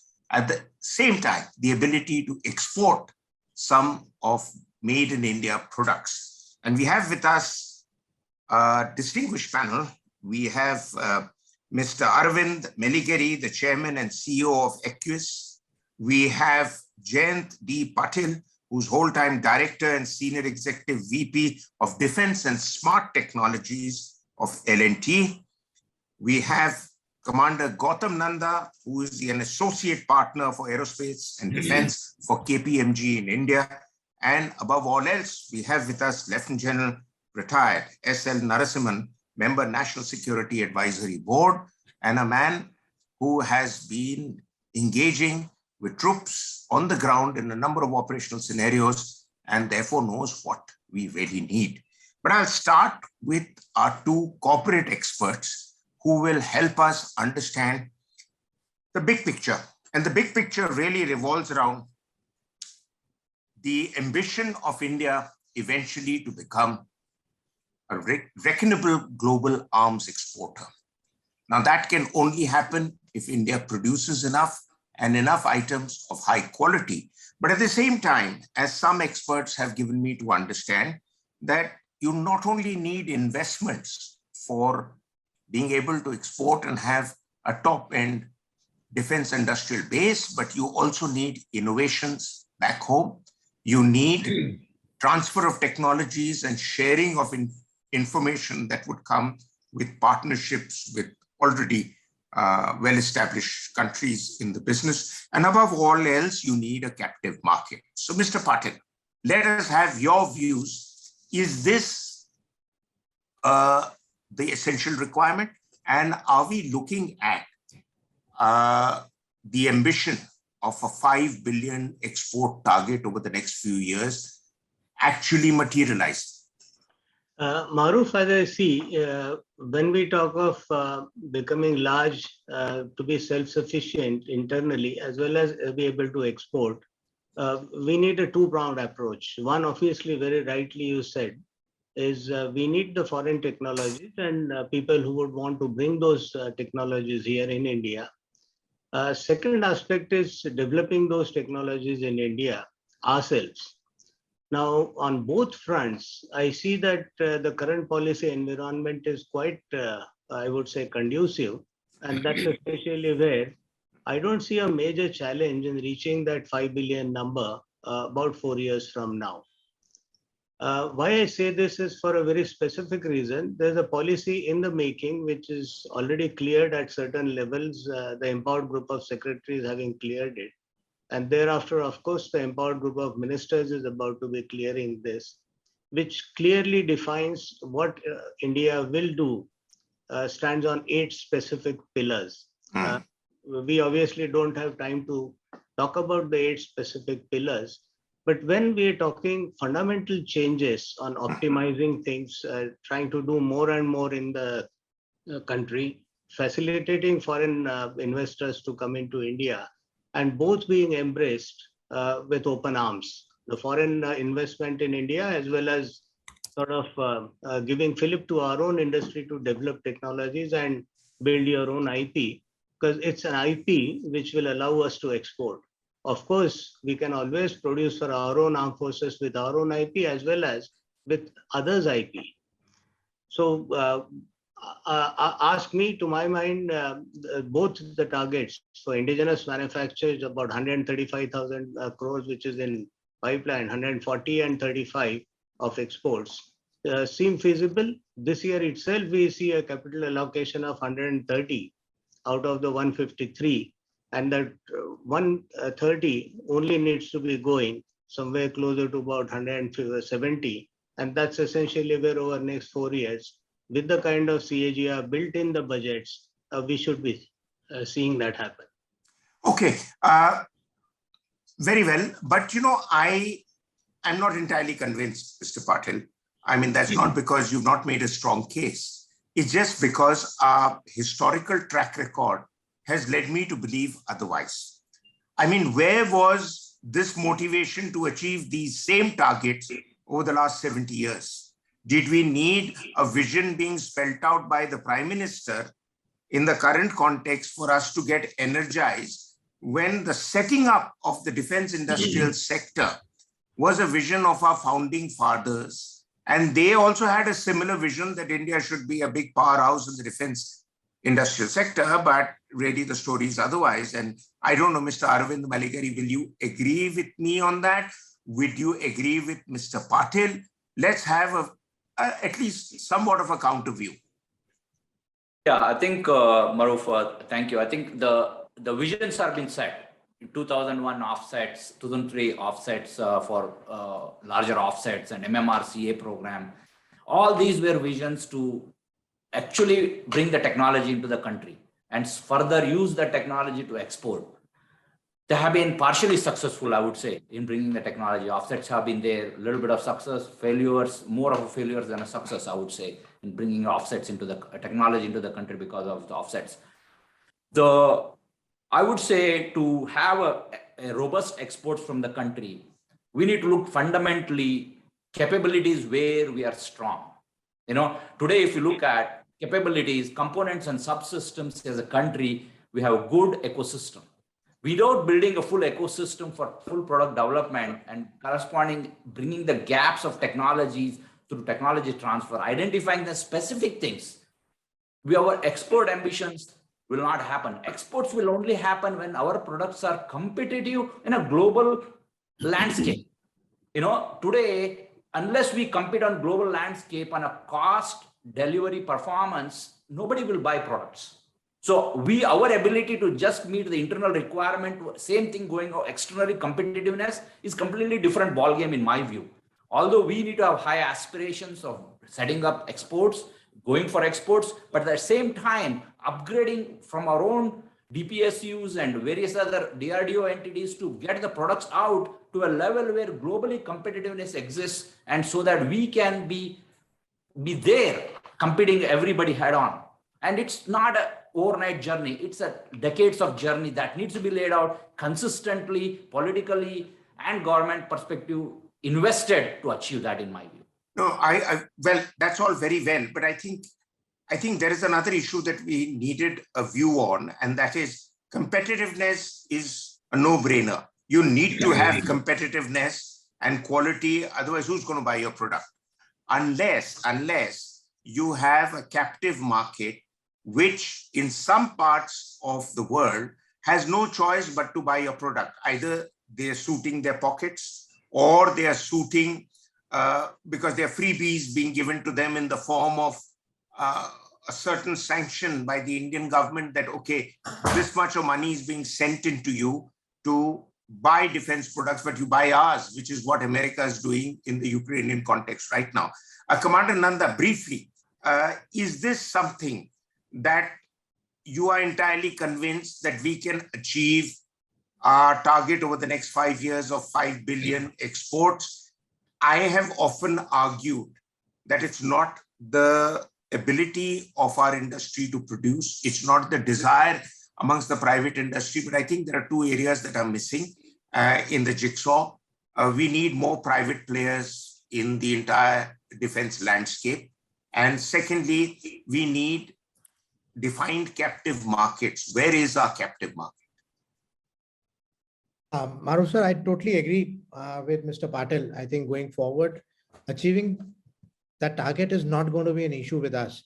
I'll address your question in two different parts. The first thing which you mentioned was participation of private sector. You have a classic example. Two of our panelists are from the private sectors and have been a success story in their own terms. K9 Vajra is a success story which L&T has been able to showcase to the world. Almost $1 billion deal which was got by L&T, and we have put ourselves on the global landscape. One major aspect which we need to address when we are looking at is what you rightly said was the second part, is of captive market. We have, as of today, we have about 75 odd countries to whom we are supplying, exporting our equipment to. We have increased our footprint considerably, but what needs to be done is to move to the next level now. And the next level would be that in addition to being a platform manufacturer and supplying to the third world countries, we need to be looking at larger entities. One classic example was a tender which we won recently in Armenia for supplying of battlefield surveillance radars, which Bharat Electronics won in competition with global entities. So it was not that it was a captive market. We have proved ourselves to be competitive when it comes to technology and being able to supply globally.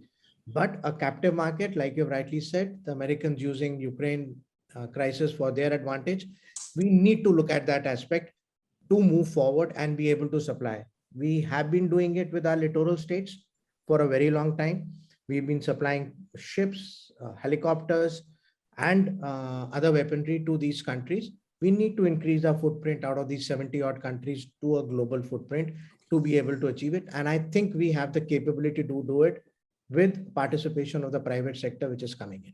Okay, now I'm going to go to General Narasimhan, sir, because you are really, amongst us, you are the China experts. And there are 2-3 issues connected with China that really come to mind when you look at this subject. One is about captive markets. You see, China, from being a major arms importer, became one of the world's big arms exporters because it organized a captive market for itself in Pakistan, right? I mean, there are cases that China is providing 75% or more of weapons platforms to countries in our neighborhood like Bangladesh. It's moving steadily into Sri Lanka. But that's the China model. is something worth considering. Your view, sir, because you've also commanded a division on the Himalayas. But the other aspect, which is more worrying to me, is that we don't spend enough on R&D. Now, if you look at the current defense budgetary allocations, about 0.8% or up to 1% is what we've allocated for R&D. Now, compare that to what China allocates for R&D as part of its defense outlay, whatever it makes public. But the fact is there's 20% or so being allocated for R&D. Even America, with its huge defense budget, allocates about 12% for R&D. So R&D is crucial, with or without a foreign partner. Your view, sir. Thank you very much, Maruf. It's good to be on the panel with esteemed panelists who have been very successful in their own field. Before I come on to the specific question, I just wanted to add on to what other panelists mentioned about the production and the exports. There are two pillars to this. One is what the government can do to help this. The other one is what the private sector can do to help this. On the government side, I think the policy decision, which policy is coming up, which Mr. Patil mentioned about, is they are trying to do certain amount of efforts to improve this particular aspect. As far as the private sector is concerned, I am aware the private sector has got a lot of issues regarding level playing field, regarding many of the other issues that everybody knows. But what we need to probably look at is a combination of both. The point which you mentioned about the R&D is extremely important. And that, if you look at what you yourself mentioned it, China spends almost the equivalent of our defense budget on R&D for defense. I mean, there's no comparison. You need to actually keep on increasing this R&D effort. But the problem is R&D is all fine, but how do you then leverage it, and then how do you monetize it subsequently? That is where the private sector finds a problem. So one model of doing this is maybe the government and a private industry partnership with which can develop this. This is one aspect that we can look into. On the second issue regarding the captive markets, India was never known to be exporting anything in the defense sector till very recently. Yes. We are a new Yes. kid on the block as far as this is concerned. And for that effort, I think we haven't done very badly. We are okay. The problem that comes up is when you want to make competitive kind of business, one thing that comes up is the pricing. If we don't get the pricing correctly, I don't think any of the countries will be actually buying from us unless we give it in a grant or a aid kind of a thing. So somewhere down the line, we need to work on this, modernize our processes, modernize bring down the cost of our production, and somehow if we can keep the prices competitive, you may be able to do it. But the issue is then you can't do it across the board. You will have to probably select a few sectors in which you need to make this effort to make your presence felt, and thereafter expand a little more on the horizontal plane. I think that is the way to go. I think these are my comments on. Okay. So, we've got a good sort of summary of the key issues that are standing in front of us. We just have to take them on head on. And here is something that General mentioned. I'd like, Mr. Patil, your views on it. It's about private sector's engagement in the entire Atmanirbhar Bharat initiative with or without a foreign partner. Now, the issue for me is that anybody coming in from the defense industry perspective as either a foreign investor or a private investor, they need to have, I think, a couple of things looking at them in their face. One is assured orders. And I think the assured orders story has to start from the home front. You can't say, I'll manufacture in India, make India a manufacturing hub, and then make sure our stuff goes on to, as Gautam brought out, in the littoral states or to Sri Lanka or Africa or wherever. The Indian armed forces have to be happy with the products that are produced. And I had known people in the defense industry say that when they go out to export things, one of the questions that they asked, are your armed forces buying the same product or not? So there is that one element. And the second element is that you cannot have a compartmentalized world that the DPSUs will only look after. And this, the private sector, we are being charitable to you, so we are opening the door for you. It has to be a level playing field, and may the best man win. Your views, Mr. Patel. Maruf, you're absolutely right. To start with, the way you began on the R&D side, some of us who've been in this sector nearly about 3.5, 4 decades now have been putting enormous amount of money in the R&D. Right. The problem in the private sector has always been, if you come out with a completely differentiated product, there was never a process of buying it from our own industry. You said it, captive market, because you are the only one who has that product, it can't be bought. Now, policies have obviously changed over time. And currently we have a policy which says, even if there's a single Indian product, we should be in a position to buy it, because we can always find benchmark prices elsewhere and use those. But I see that this implementation in terms of policy has not yet happened. So the disincentive for sustained R&D has always been that if I come out with something, you're not going to buy it from me unless it's a competitive purchase. Second aspect of the R&D essentially has been that in India, R&D was always welcome, and government used to provide tax breaks towards R&D. This, for varieties of reasons, government took it away. Brought back in this year's budget, we see a 25% of the allocation for R&D going to the industry and the academia, plus the startups. I include startups as part of the industry. Now, this is something which I see going to be a game changer for people like me who've been spending 15% of my earnings in R&D. This is a game changer. I see that government never wanted to pay any money for R&D in private sector. All R&D used to be obviously given within the control of the government.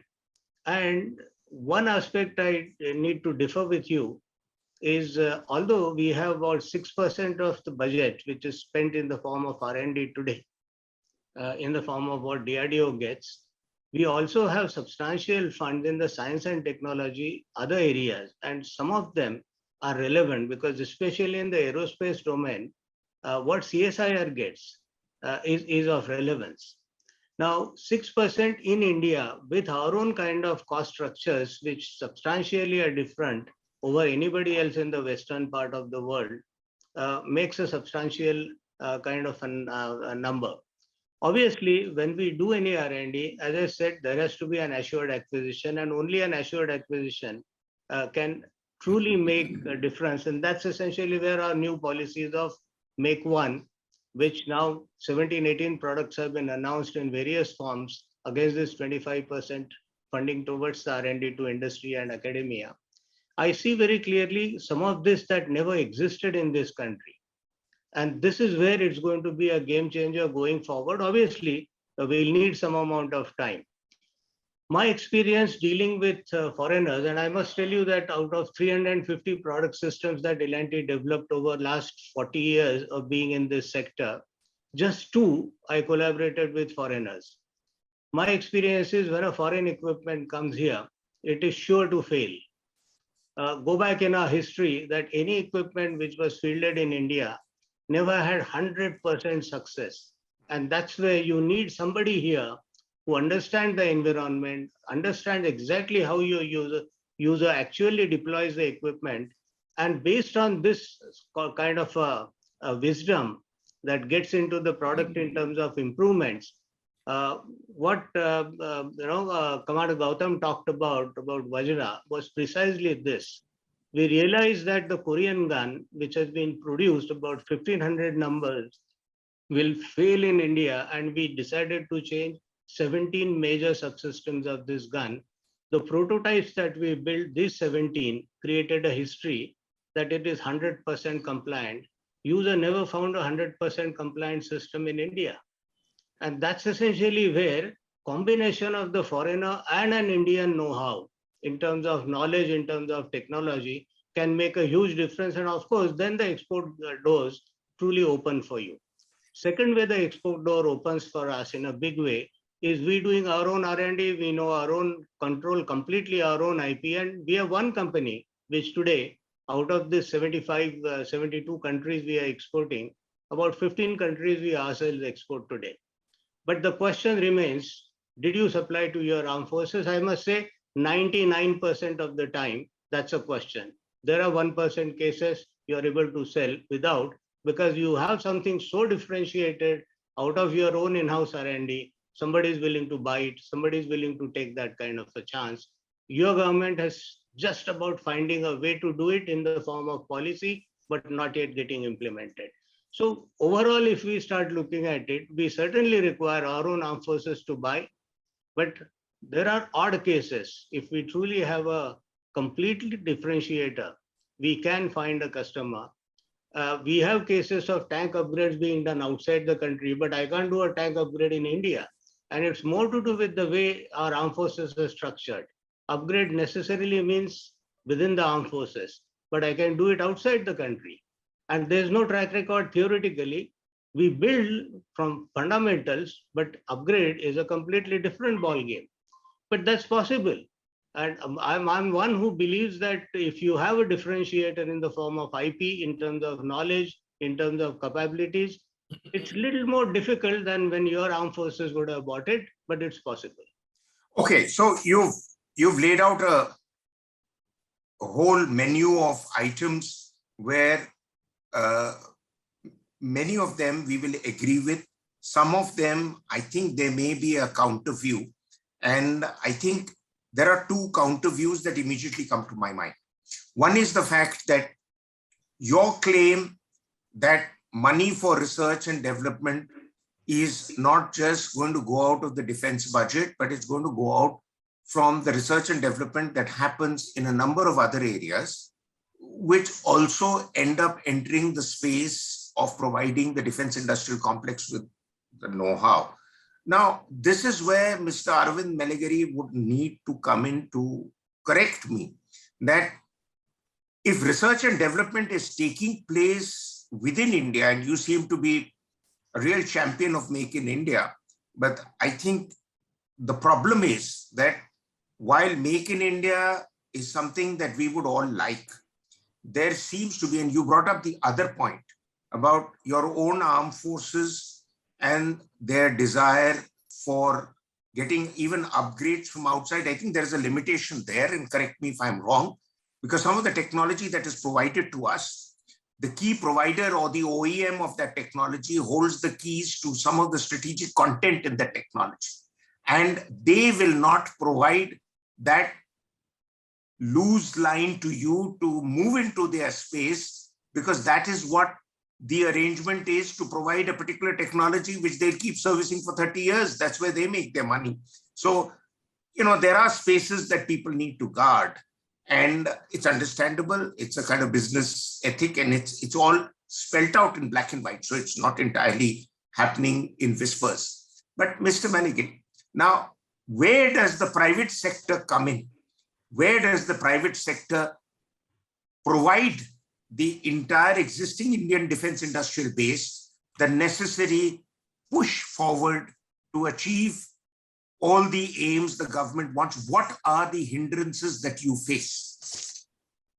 Yeah, let me start with a few things. The government spends money through DPSUs, R&D, and various other elements, but the efficiency of that is pretty poor, I would say.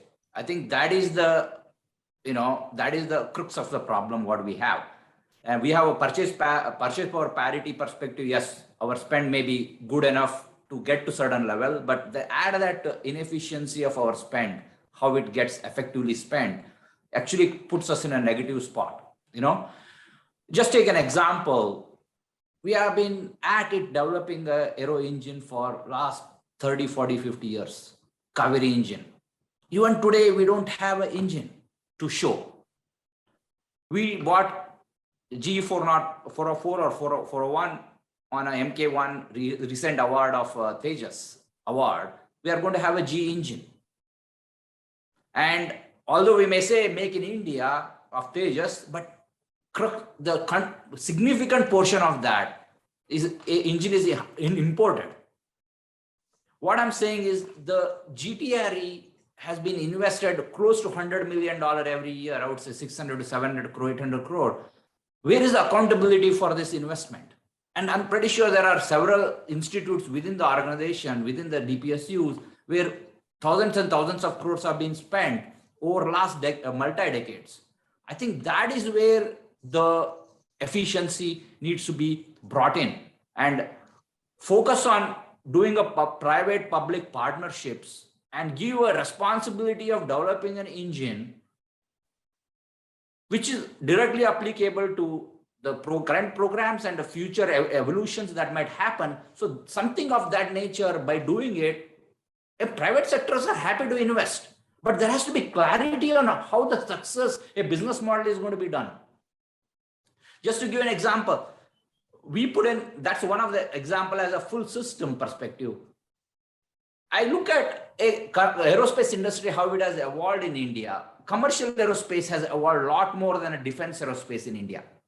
If you look at it, commercial aerospace successfully has, over the period of time, been able to deliver subsystems, structures, assemblies directly going into final assembly line in a global market, into very competitively. And I see that model, why that cannot be replicated in defense sector. It can be. And India has capability. India has, especially in avionics and the radar systems, which various of you mentioned, and also in the mechanical systems. India has capabilities. Yes, we have challenges on program management and certain critical subsystems. We might be able to partner and bring those capabilities and deliver full system from India. I think it is an efficiency that needs to be brought in, simplifying how the funds are going to go into private-public partnerships with the clear goals in a short, medium, and long term. What deliverables are going to come from these partnerships will get us out of this rut, what I would say sometimes. I know you are suitably energized because you've been facing firewalls at various stages. But to be fair to the defense public sector undertakings, at least in the context of our LCA project, and I have done a little talking around over the years and found out there is one problem area, and that is the way files move in the Ministry of Defense. The LCA, whatever timelines were given, when you talk about 30 years, actually, if you were fair to them, you would say the project is actually on ground taken about 18 to 20 years, because they make a particular model, it gets changed or it gets deliberated for so long, then they go to the next stage, then it again gets changed and deliberated. So time gets wasted between one set of trials happening and an okay being given to that till you move to the next. So there's one problem area. The other problem area in the LCA project was, as far as I understand, we don't have the air tunnels. And if you don't have the air tunnels, you cannot move to the levels that was being demanded from the LCA. So the air tunnel trials were carried out in the United States. And when the scientists were there, we had the case twice after the nuclear test in Pokhran, when suddenly sanctions were announced by America. And you know America, they can just turn around and say, it's the law. And that means that's the end of the story. You pack your bags and come back. So you were moving into tunnel 2, tunnel 3 level trials, and suddenly you were told, go back. And you went back to your drawing board again. And that is where I have a problem with dependence on a particular engine system. And you said the nucleus of the aircraft is really the key of the aircraft is the engine. And if the engine is to come from outside and you are held hostage to laws that get enacted from time to time, all the other good work that takes place does go. Yes, there is a problem with the work culture in DPSUs. And I know people, I've talked to people who've carried out studies, and they have seen that how effectively the work culture is implemented in the corporate or the private sector as against the DPSUs where you know your jobs are guaranteed and you know you're not pushed against meeting timelines and deadlines, because profit margins are not something you talked about in the past. But Commander Nanda, now I want you to explain two things to me. One is that in terms of the LCA project, while we are at it, if, as Mr. Arvind has brought out, that there are so many issues that are unresolved, how has the LCA project been given the $6.5 billion deal to provide LCAs Mark 1A for the IAF, when every aircraft manufacturer in the world and his cousin was looking to enter the Indian market? Thank you, sir. So I like to address one small aspect which was brought out earlier during the discussion by Mr. Patil and Arvind, which then forms the basis for my answer to this LCA project. There's a very interesting thing which does not happen in India, and that's what Mr. Patil brought out, and I agree with him, is adjacency. There's a lot of money which is being flooded into R&D. There have been success stories, like Arvind rightly said, in the commercial sector for aerospace manufacturing, which have not translated into a military aircraft as of today. LCA, ALH, LUH, there are numerous examples of air platforms where we have had hiccups while developing them and while making them operational. There is a need to have this adjacency happening between a military platform and a commercial platform. Globally speaking, all platforms are first made commercially and then they are retrofitted for military use. So depending on the specifications is when they come in. We did not go down that path. We have gone down the path of straight away developing a military platform. We still do not have a commercial platform, air platform available, which can be put into air. All our programs are to do with military. LCA is one classic example where we have to move forward. Precisely for a very simple reason is, you've seen in Ukraine, one main thing which Zelensky is insisting in is on a no-fly zone. Air superiority forms a very important aspect of our military doctrine, so to say. And for us to have that air superiority, it is very important for us to be able to develop an air platform. We have done a lot when it comes to naval platforms, from corvettes to destroyers to aircraft carriers, now to nuclear submarines. We have been able to go the complete hog when it comes to Army and Navy with respect to Army, guns, small arms, ammunition platform, mobility platforms. We have been able to do everything. However, we have been lacking when it comes to air platforms. And I think it's very important for us to go down this path, despite what Arvind rightly pointed out, a GE engine being part of the platform. But what we're going to get at the end of the whole tunnel of being able to develop this is the Mark II or Mark III, where we might be able to put in our own engine. So it's important that we maintain our self-reliance when it comes to air platforms, because we have it in the other two.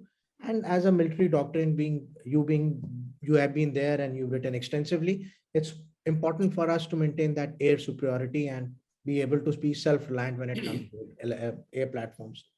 Last thing which I would just like to add on with the R&D aspect, sir, because that was debated very heavily. In addition to efficiency, I think one thing which we need to emphasize is on accountability. There's a lot of money which is being pumped in various forms. Various committees have been set over a period of time. However, that accountability factor is the one which we need to emphasize. We have written procedures, policies over the last few years. Defense procurement procedure, now DAP, have been revised since 2002 a numerous number of times, but this accountability factor has not come in. DPSUs presently, thanks to the policies which the government has put in and various other aspects, wherein aspect like strategic partnership policy is restricted to private players. There has to be an approval for a DPSU to participate in that policy. Now, these kind of things have brought in a level playing field, which has prompted all the DPSUs to actually get on to know their business processes much better, make them more efficient and accountable so as to be profitable at the end of the year. Another classic example where KPMG was part of the whole initiative was corporatization of OFB. We did the complete process. It took us about a year, but at the end of the day, the aim of the government was to make that complete entity self-reliant. And that's what it is heading with formation of the 7 DPSUs. Okay, so that's comprehensive enough, but I think what really stands out is the need for self-sufficiency, self-reliance, but within which the DPSUs, which are still holding the lion's share of the funding and the budget, they need to, at least at some scale, get greater domain expertise, which Commander Nanda just brought out, that they're getting to now know the areas where they need to focus more on as competition is coming in. But anyway, we'll move on from that. We'll ask General Narasimhan a question that doesn't really get debated much. Sometimes you have a Vice Chief of the Army standing up and saying that 65% of our military platforms are vintage. Now, I was recently in a debate with a former Army chief, not really a debate, but responding to questions of the anchor on the defense budget. And one of the problems is that very limited amount of the defense budget, even now, by the expectations, particularly of the Navy, which is being expected to play a bigger and bigger global and geostrategic role, is there for capital expenditure. Whereas if you really see the requirement or the aim and the projection of the services, it was that 33% of our weapons platforms should ideally be top end. Another 33% should be modern, but current day applicable and meeting our essential critical requirements. And the last 33% or 1/3 should be, we are willing to carry forward what is called otherwise vintage, but people often miss a central point. And that is military equipment generally is designed to function for 30 years or more. So there is an issue that people, you don't compare a military tank or a gun, an artillery gun or a vehicle to a car on the road, which you would not drive something which is 30 years old for fear it'll break down and fall, but you can still go to war with military equipment that is 30 years old. So where is the problem in achieving that end internally, or can we achieve those goals essentially to move in double quick time through external investment and partnerships? That's a very good question. Before that, Mr. Patil talked about when we are trying to offer equipment for purchases, the question asked is whether your own armed forces are buying it or not. But even in our procurement procedure, when we go and buy abroad, that is the first thing we also look for. Basically, what we say is, he has done all the trials, he has bought it, and so it will be simpler for you to actually buy it in some form or the other. So I think that is a mutual kind of a thing that works in procurement. On the accountability of R&D, I fully agree with both Commander Gautam as well as Mr. Arvind. This is something that we have been lacking, and that is something that we need to be looking into. In addition to that, the point which Mr. Patil brought about regarding adequate money being available for R&D, the problem that we find is of synergy. Like you give some money for CSIR, you may give some money for somebody else. The problem is, how do you synergize this R&D effort? Example is typically the quantum technology that we are working on. There are 12 odd institutions which are working on quantum technology. The government has allocated 8,000 crores of fund to develop that technology, but where is the synergy? So that synergy is something that we need to be looking at. The next point regarding the synergy is on the technical and the TRL parameters of 1 to 9. By and large, the academia comes up with 1, 2, and 3 at best. Beyond that, to take it to actually to commercialization and product development is actually a major problem that we are grappling with. That is something that we need to be bridging it. On the aircraft engine that was talked about, I just want to quote one example. I mean, not to quote that China is great or anything, but I think there's an example there. China was lagging behind in aircraft engines. What they did was they created a Aero Engine Corporation of China in 2016 with $7 billion worth of investments. they hired 96,000 employees to work only on that engine. Today, they may not have top of the line engines for their aircraft, but they are actually giving the power plant for those aircraft from the indigenous aircraft engine that have been produced. So the concentrated kind of effort, something that they showed. Similarly, we were working well on Kaveri engine. It may not have come to that expectations in the first go, but probably if we can revise that and then go do further work on that, we may be having an indigenous engine in the future. So that is something that we need to be looking at. The trial facilities are the ones, again, another one I would look at product development. The private sector generally has a problem with the trial procedures as well as the trial facilitation. That is another thing that we can work around. You talked about the vintage equipment. Most of the armies, I mean, why say most of the armies? Almost all the armies in the world work on 30-40-30 principle. 30% is basically the top end, 40% is the contemporary equipment, and 30% is the legacy equipment. The problem that comes up is when we want to move from contemporary to the top end and from legacy to contemporary, that is where the problem comes up. One, availability of the equipment indigenously and otherwise. Second, the budgeting. Like, for example, we have been grappling with the budgeting business for quite some time now, and the revenue budget seems to be carrying a major weight of the defense budget. That internally, there have been a lot of things that have been done to reduce that revenue expenditure so that money towards capital expenditure is increased. So that processes have been on for quite some time. I am sure that will be visible in the future. Even the Parliamentary Committee on Defense has recently observed that there is a gap between the budget projected by the armed forces and the money allocated to them. I think that is again being looked into. Hopefully that gap also can be built up. The basic thing is we need to produce equipment indigenously. We need to, more than that, we need to accept them in our armed forces so that the cost effectiveness is definitely built into it. And thereafter, if the armed forces start buying this, I am sure the other countries also will develop confidence in buying that equipment from us. So it is a process, which is a cyclical process we need to go through. And that is actually the one that will help us in overcoming this problem. Very comprehensive answer, sir. But you know, I was once sitting with a very senior officer in the MOD. I'm talking about over a decade ago. And you know, this issue came up in discussion that why are the armed forces so reluctant to buy made in India technologies? There are many reasons. You've been insider, so you know. Commander Nanda also knows because he was grappling with this also in naval headquarters. You know, the issue is also, and let me be a bit blunt, you know, our boys want the best toys.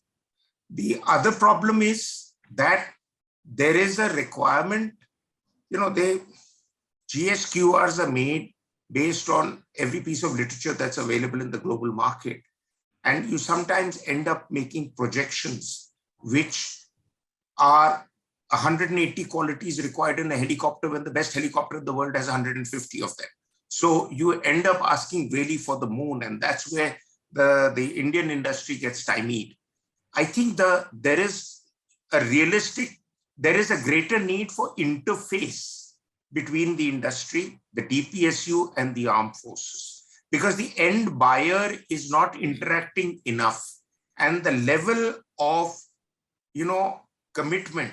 If the intelligence corps can have dedicated people who are intelligence people all their lives, why should an officer who has commanded troops in the valley suddenly come into the acquisition process and go back to command troops in the mountains? And in the 2 years that he's there, he barely gets to grip with the system. And you have professionals like Mr. Patil, you have Mr. Maligiri, and you have, of course, Commander Nanda, who is now looking at it from outside, have now got to grips with the system. It has taken many years of study. It doesn't happen overnight. I think there is a problem there. And I think the other point that you brought out, on a scale of 1 to 10, you know, our best intellectual efforts, and I'd like somebody to refute that, is probably taking us up the scale from 1 to 3 or 4. You know, to achieve 8 or 9, to be able to adopt that technology, you need a certain amount of TOT, transfer of technology. unless the transfer of technology takes place. Because I read once that the highest level of your technological competence in the defense sector is really established when you can make a fighter aircraft of your own. That is an area where not many countries have ventured and succeeded entirely. You talked about what China does. There is a point that, with due respect, sir, you missed out on, and that is they do, what is the polite term for that? They do get technologies from elsewhere and reverse engineer and whatever. This has been China's history from the 50s when they got Soviet MiGs as part of a deal between Mao and Khrushchev, but that's another story. I'm going to ask a question which I need some of you to explain more to me. There is another big problem area. And the big problem area, so I'm getting the general impression that we can manage without foreign investment. And we are pretty good in doing everything on our own. And really the foreigners can wait with their briefcases on the door. We'll talk to them when the time comes. Is that the impression am I getting? Or the foreigners are not coming in because you have built in an offset clause. And the offset clause is the real problem for them, because if they come in and get a contract and then have to plow back 30% or so of that contract money back into the Indian market, they find that extremely unsettling. What is it that they take back to their CEOs and presidents and say, this is the profit we've made in India? And therefore, I think we've not really moved forward in the offset front. Commander Nanda, your views. So just to, I totally agree with you. There was an issue with offsets, and there has been an issue with offset, and Arvind brought it out that they were never successful in bringing up the defense manufacturing ecosystem. There was a very interesting study which was done by IDSA on offsets, where they said that almost 80% of the offsets which were fulfilled at a sub-component level. That means you are making something which is much smaller than a component also. And second thing was that about 86% of the offset was fulfilled by 36 companies. That's where you see this government moving away from offset. I think offsets is a passe. DAP 2020 is moved from offset to indigenous content, which is going to be a tougher challenge for the industry now. Because there you were looking at 30%. Here you're looking up 40% upwards to almost 60%. The indigenous content is going to be something which is going to be very difficult for the foreign OEMs to fulfill unless and until they are really looking at investing in India. Just to address what you mentioned of that we can do it ourselves. Can we? My question is, can we? Can we do it ourselves? The academy is taking us to 3. Can we go to the 9 level? There has to be synergy between what is happening. So there are examples globally speaking, taking what General Narasimhan said, that like quantum space, there was a study which we did wherein we were looking at the network-centric operations, which is the baseline for developing domain awareness between the 3 services. Today, all the armed forces are talking differently. We have MHA talking differently and different protocols being set up. We studied Australia. They did a same thing of network-centric operations, where the civil aviation setup was used to develop the setup for the armed forces. So the money was pulled in by, in our case, Ministry of Civil Aviation and MOD to set up that network-centric operation, where the complete backbone has been set up and the protocols have been set who can access what. Now can we do it in India? Yes, we can do it in India because there is a lot which is being done in commercial space. If we draw synergy, it can be replicated. The academy are taking us to point 3. We were in discussions. It's very interesting to know young minds in India, in IIM and IITs, are actually sitting down, reading the armed forces websites, seeing the problem statements which have been put up by armed forces, and sitting down to resolve them. There is a small group of young BTech engineers whom I was in discussion with. They were developing hypersonic missiles. Just presently, I think the Russians have just used it about 2 days back. We have the mindset. We have processes like IDX, TDF.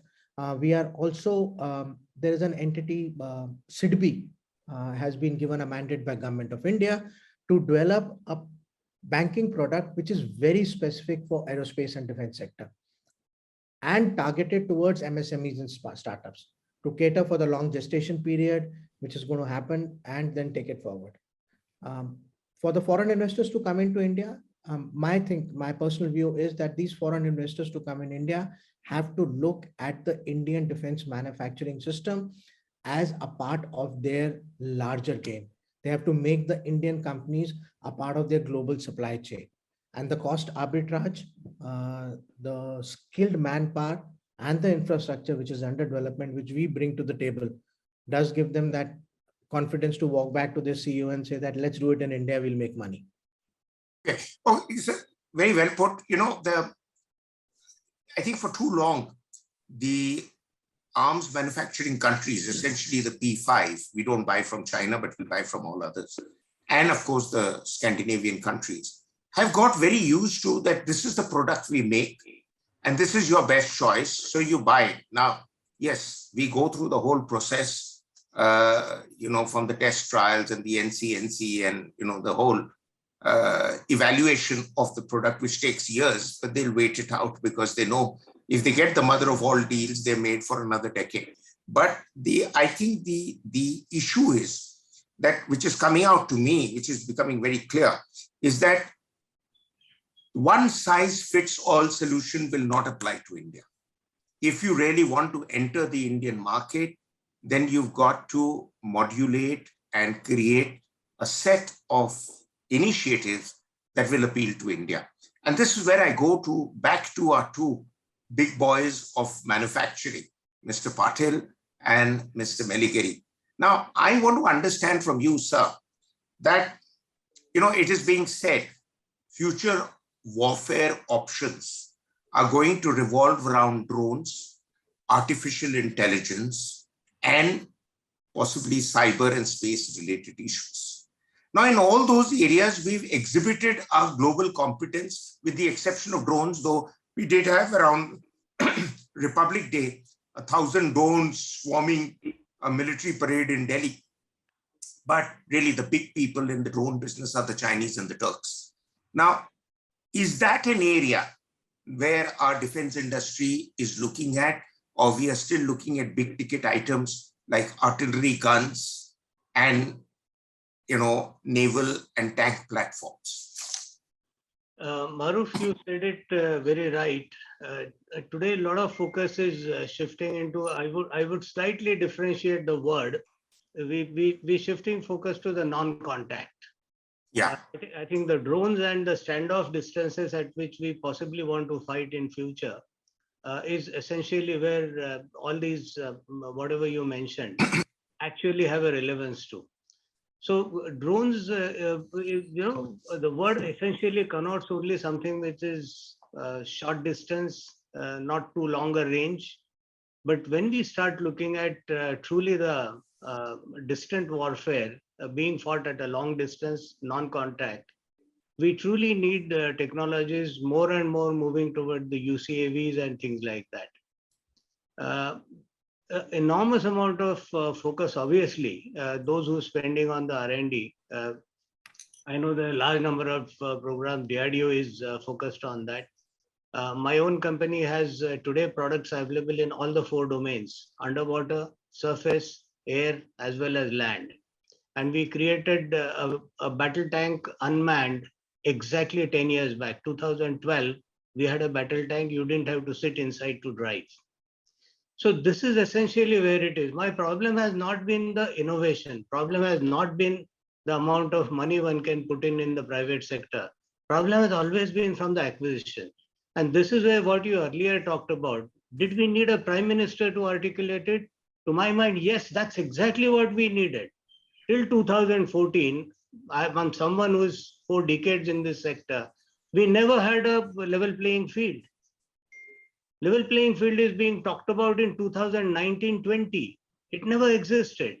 Till 2002, we were never allowed to produce. So it was never a question of whether you can do it. Obviously, if we didn't do it in the past, we obviously needed more and more technologies to come from outside.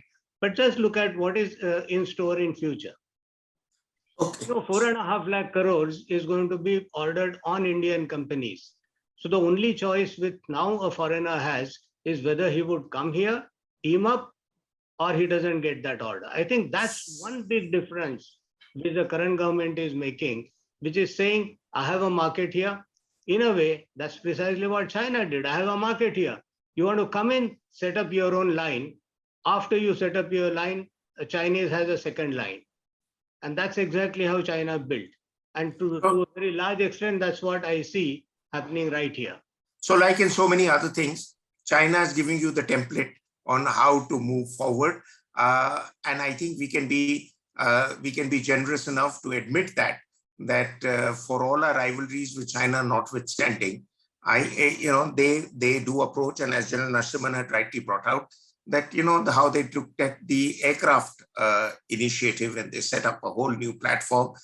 I think we need to. I think I see a change coming in. I do, and I'm optimistic about it because it's something that had always been a bit of an embarrassment for me when I was talking to foreign companies and answering the question, when will the aircraft deal be done? Because that was what the Americans had been dreaming about a decade ago. And I was quite foxed when I suddenly saw the deal was given to the LCA. And now almost every Air Force officer tends to say that that is the right thing that is done. And I had argued in one of my pieces that, bulk of your technology should be your own, and you can have some force multipliers. And as General Narasimhan has brought out, you can have some dated technology, but that will take its own way. Last word to you, sir. I'm totally short of time, so I need to wrap up. Maru, what you said, that's the exact mindset change, which is what the future will get built on. You said an Air Force officer says, I want LCA, not something else. You also hear today the same thing from the Army. You actually have heard that last 2 years acquisition that Army did is 100% indigenous. I think that's the direction to future. Well, on that happy note, and I hope some of our friends who are from the foreign manufacturing companies or the OEMs or the foreign exporters are listening to your views. And I think the message to take away is that you cannot just come and expect India to buy your equipment or come in with your technology and say, we are so far ahead of you that you cannot really catch up. Because I remember the Prime Minister once making this statement in Madison Square Gardens, where I was covering his visit, and he said that for the cost of a Hollywood film, we put people on Mars. So we're not doing badly. And I think there is a lesson, and I often repeat it in my whatever comments I make, that one of the reasons why we have produced world-class missile technology, because the MTCR limited us. And because they limited us, we could not buy from outside. So we said, to hell with you, we'll produce world-class technology. So I say thank you very much. And thanks to all of you for your wisdom. I am that much more enlightened. And I wish this could go on for me for many more hours. But then, that's one of the restrictions we live with. Thanks very much. And thanks to everybody for watching. Hope we can interact again. Until then, goodbye. Look forward. Thank you. Maru. Thank you. Thank you very much for this interaction.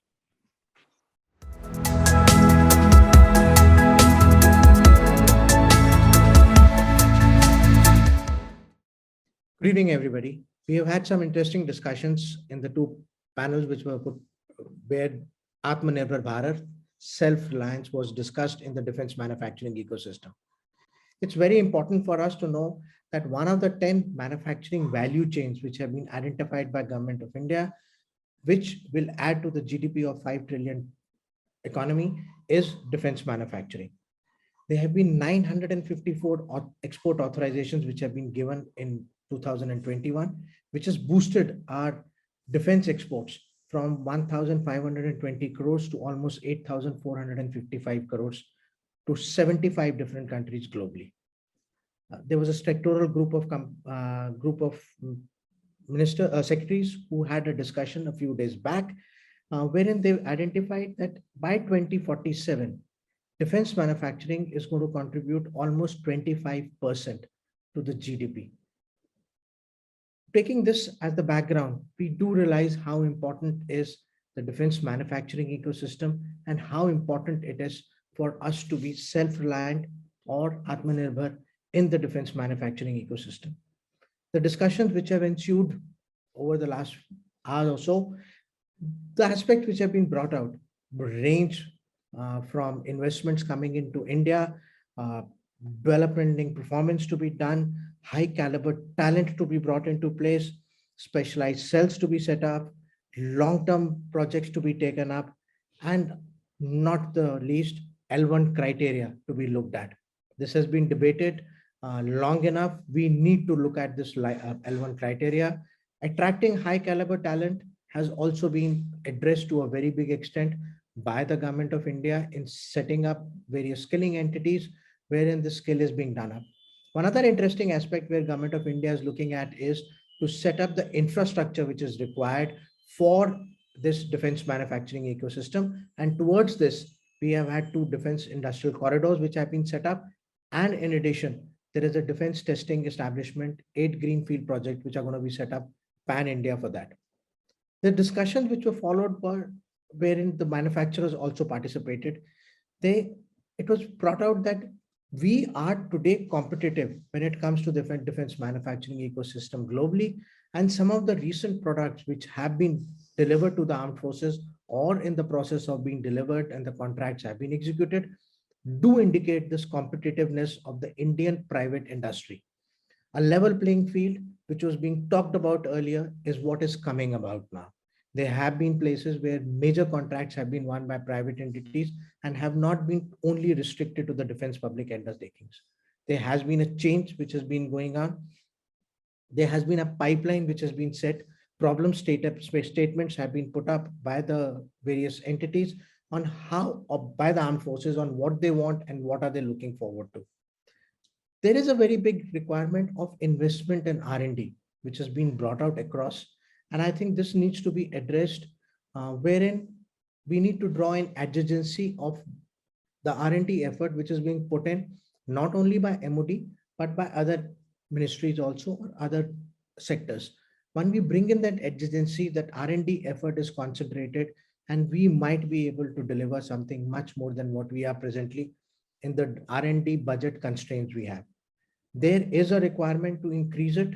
There are processes being set in. The recent defense budget, 25% allocation towards R&D is a step towards it. But in the meanwhile, in addition to this defense budget allocation, it is important for us to put in all our effort together, bring in adjacency and address this R&D issue, which needs to be tackled much more robustly than what it is being presently done. One major aspect which was again brought out was bringing in efficiency into the system, the long gestation period, the money crunch which was there, which is being there. I think this is also being addressed to a big extent, wherein there is now initiatives being taken in by entities like SIDBI, where they are coming out with a specific banking product for MSMEs in this sector to cater for the front crunch which is there. We need to be very clear that for us to go globally and achieve the global export market, we need to have a differentiator. And that's what I think the private industry is looking at today. There is a lot of involvement of academia and the R&D labs with the private sector to be able to produce something. Another interesting aspect which was brought out during the discussions was a public-private partnership. The hand grenades which are being manufactured presently in India is one very classic example, which was highlighted by our defense minister also. Similar initiatives need to be taken in where there has to be public-private partnership for the ecosystem to evolve further. We also need to address obsolescence, which is present in the armed forces equipment. We have a major portion which is obsolete, which needs to be replenished with better equipment. And one thing which was evident from the discussions is that in India, we have a peculiar requirement because of the different terrains we operate in, because of our operating philosophy and our doctrines, that the global OEMs and Indian OEMs who are participating in the defense manufacturing ecosystem would need to address this specific requirement. Hence, it is important for us to take forward the aims which have been set in. the initiatives which have been taken by Government of India and bring up this defense manufacturing ecosystem so as to be able to address the problem statements which are being put out by armed forces. And taking a cue from what has happened globally, I think defense manufacturing ecosystem is going to be a mainstay for us to achieve the 5 trillion economy which we have aimed for. Thank you. With this, we would like to conclude the Aerospace and Defense Summit 2022. EconomicTimes.com would like to extend its heartfelt gratitude to all the panelists. General Retired Ved Prakash Malik, former Chief of Army Staff, Lieutenant General Retired S.L. Narsimhan, Member, National Security Advisory Board, Mr. Jayant D. Patil, Whole-Time Director and Senior Executive, VP, Defense and Smart Technologies L&T, Mr. Arvind Meligiri, Chairman and CEO, Equus, Mr. Smith Shah, President, Drone Federation of India, Mr. Neil Mehta, Director and Co-Founder, Asteria Aerospace, Commander Gautam Nanda, Associate Partner, Aerospace and Defense, KPMG in India, and Mr. Maroof Raza, Commentator, Global Military and Security Issues, for sharing their insights during the summit. We would also like to express our special thanks to our presenting partner, Dell Technologies, and Commander Ajit George, Country Manager, Government and Defense OEM Solutions, for being part of the Digital Summit 2022. Through this initiative, ET.com intends to focus on technological advancements in the aerospace and defense domain and address existing hurdles impeding investments in the sector despite policy liberalization. Thanks for watching. We'll see you again.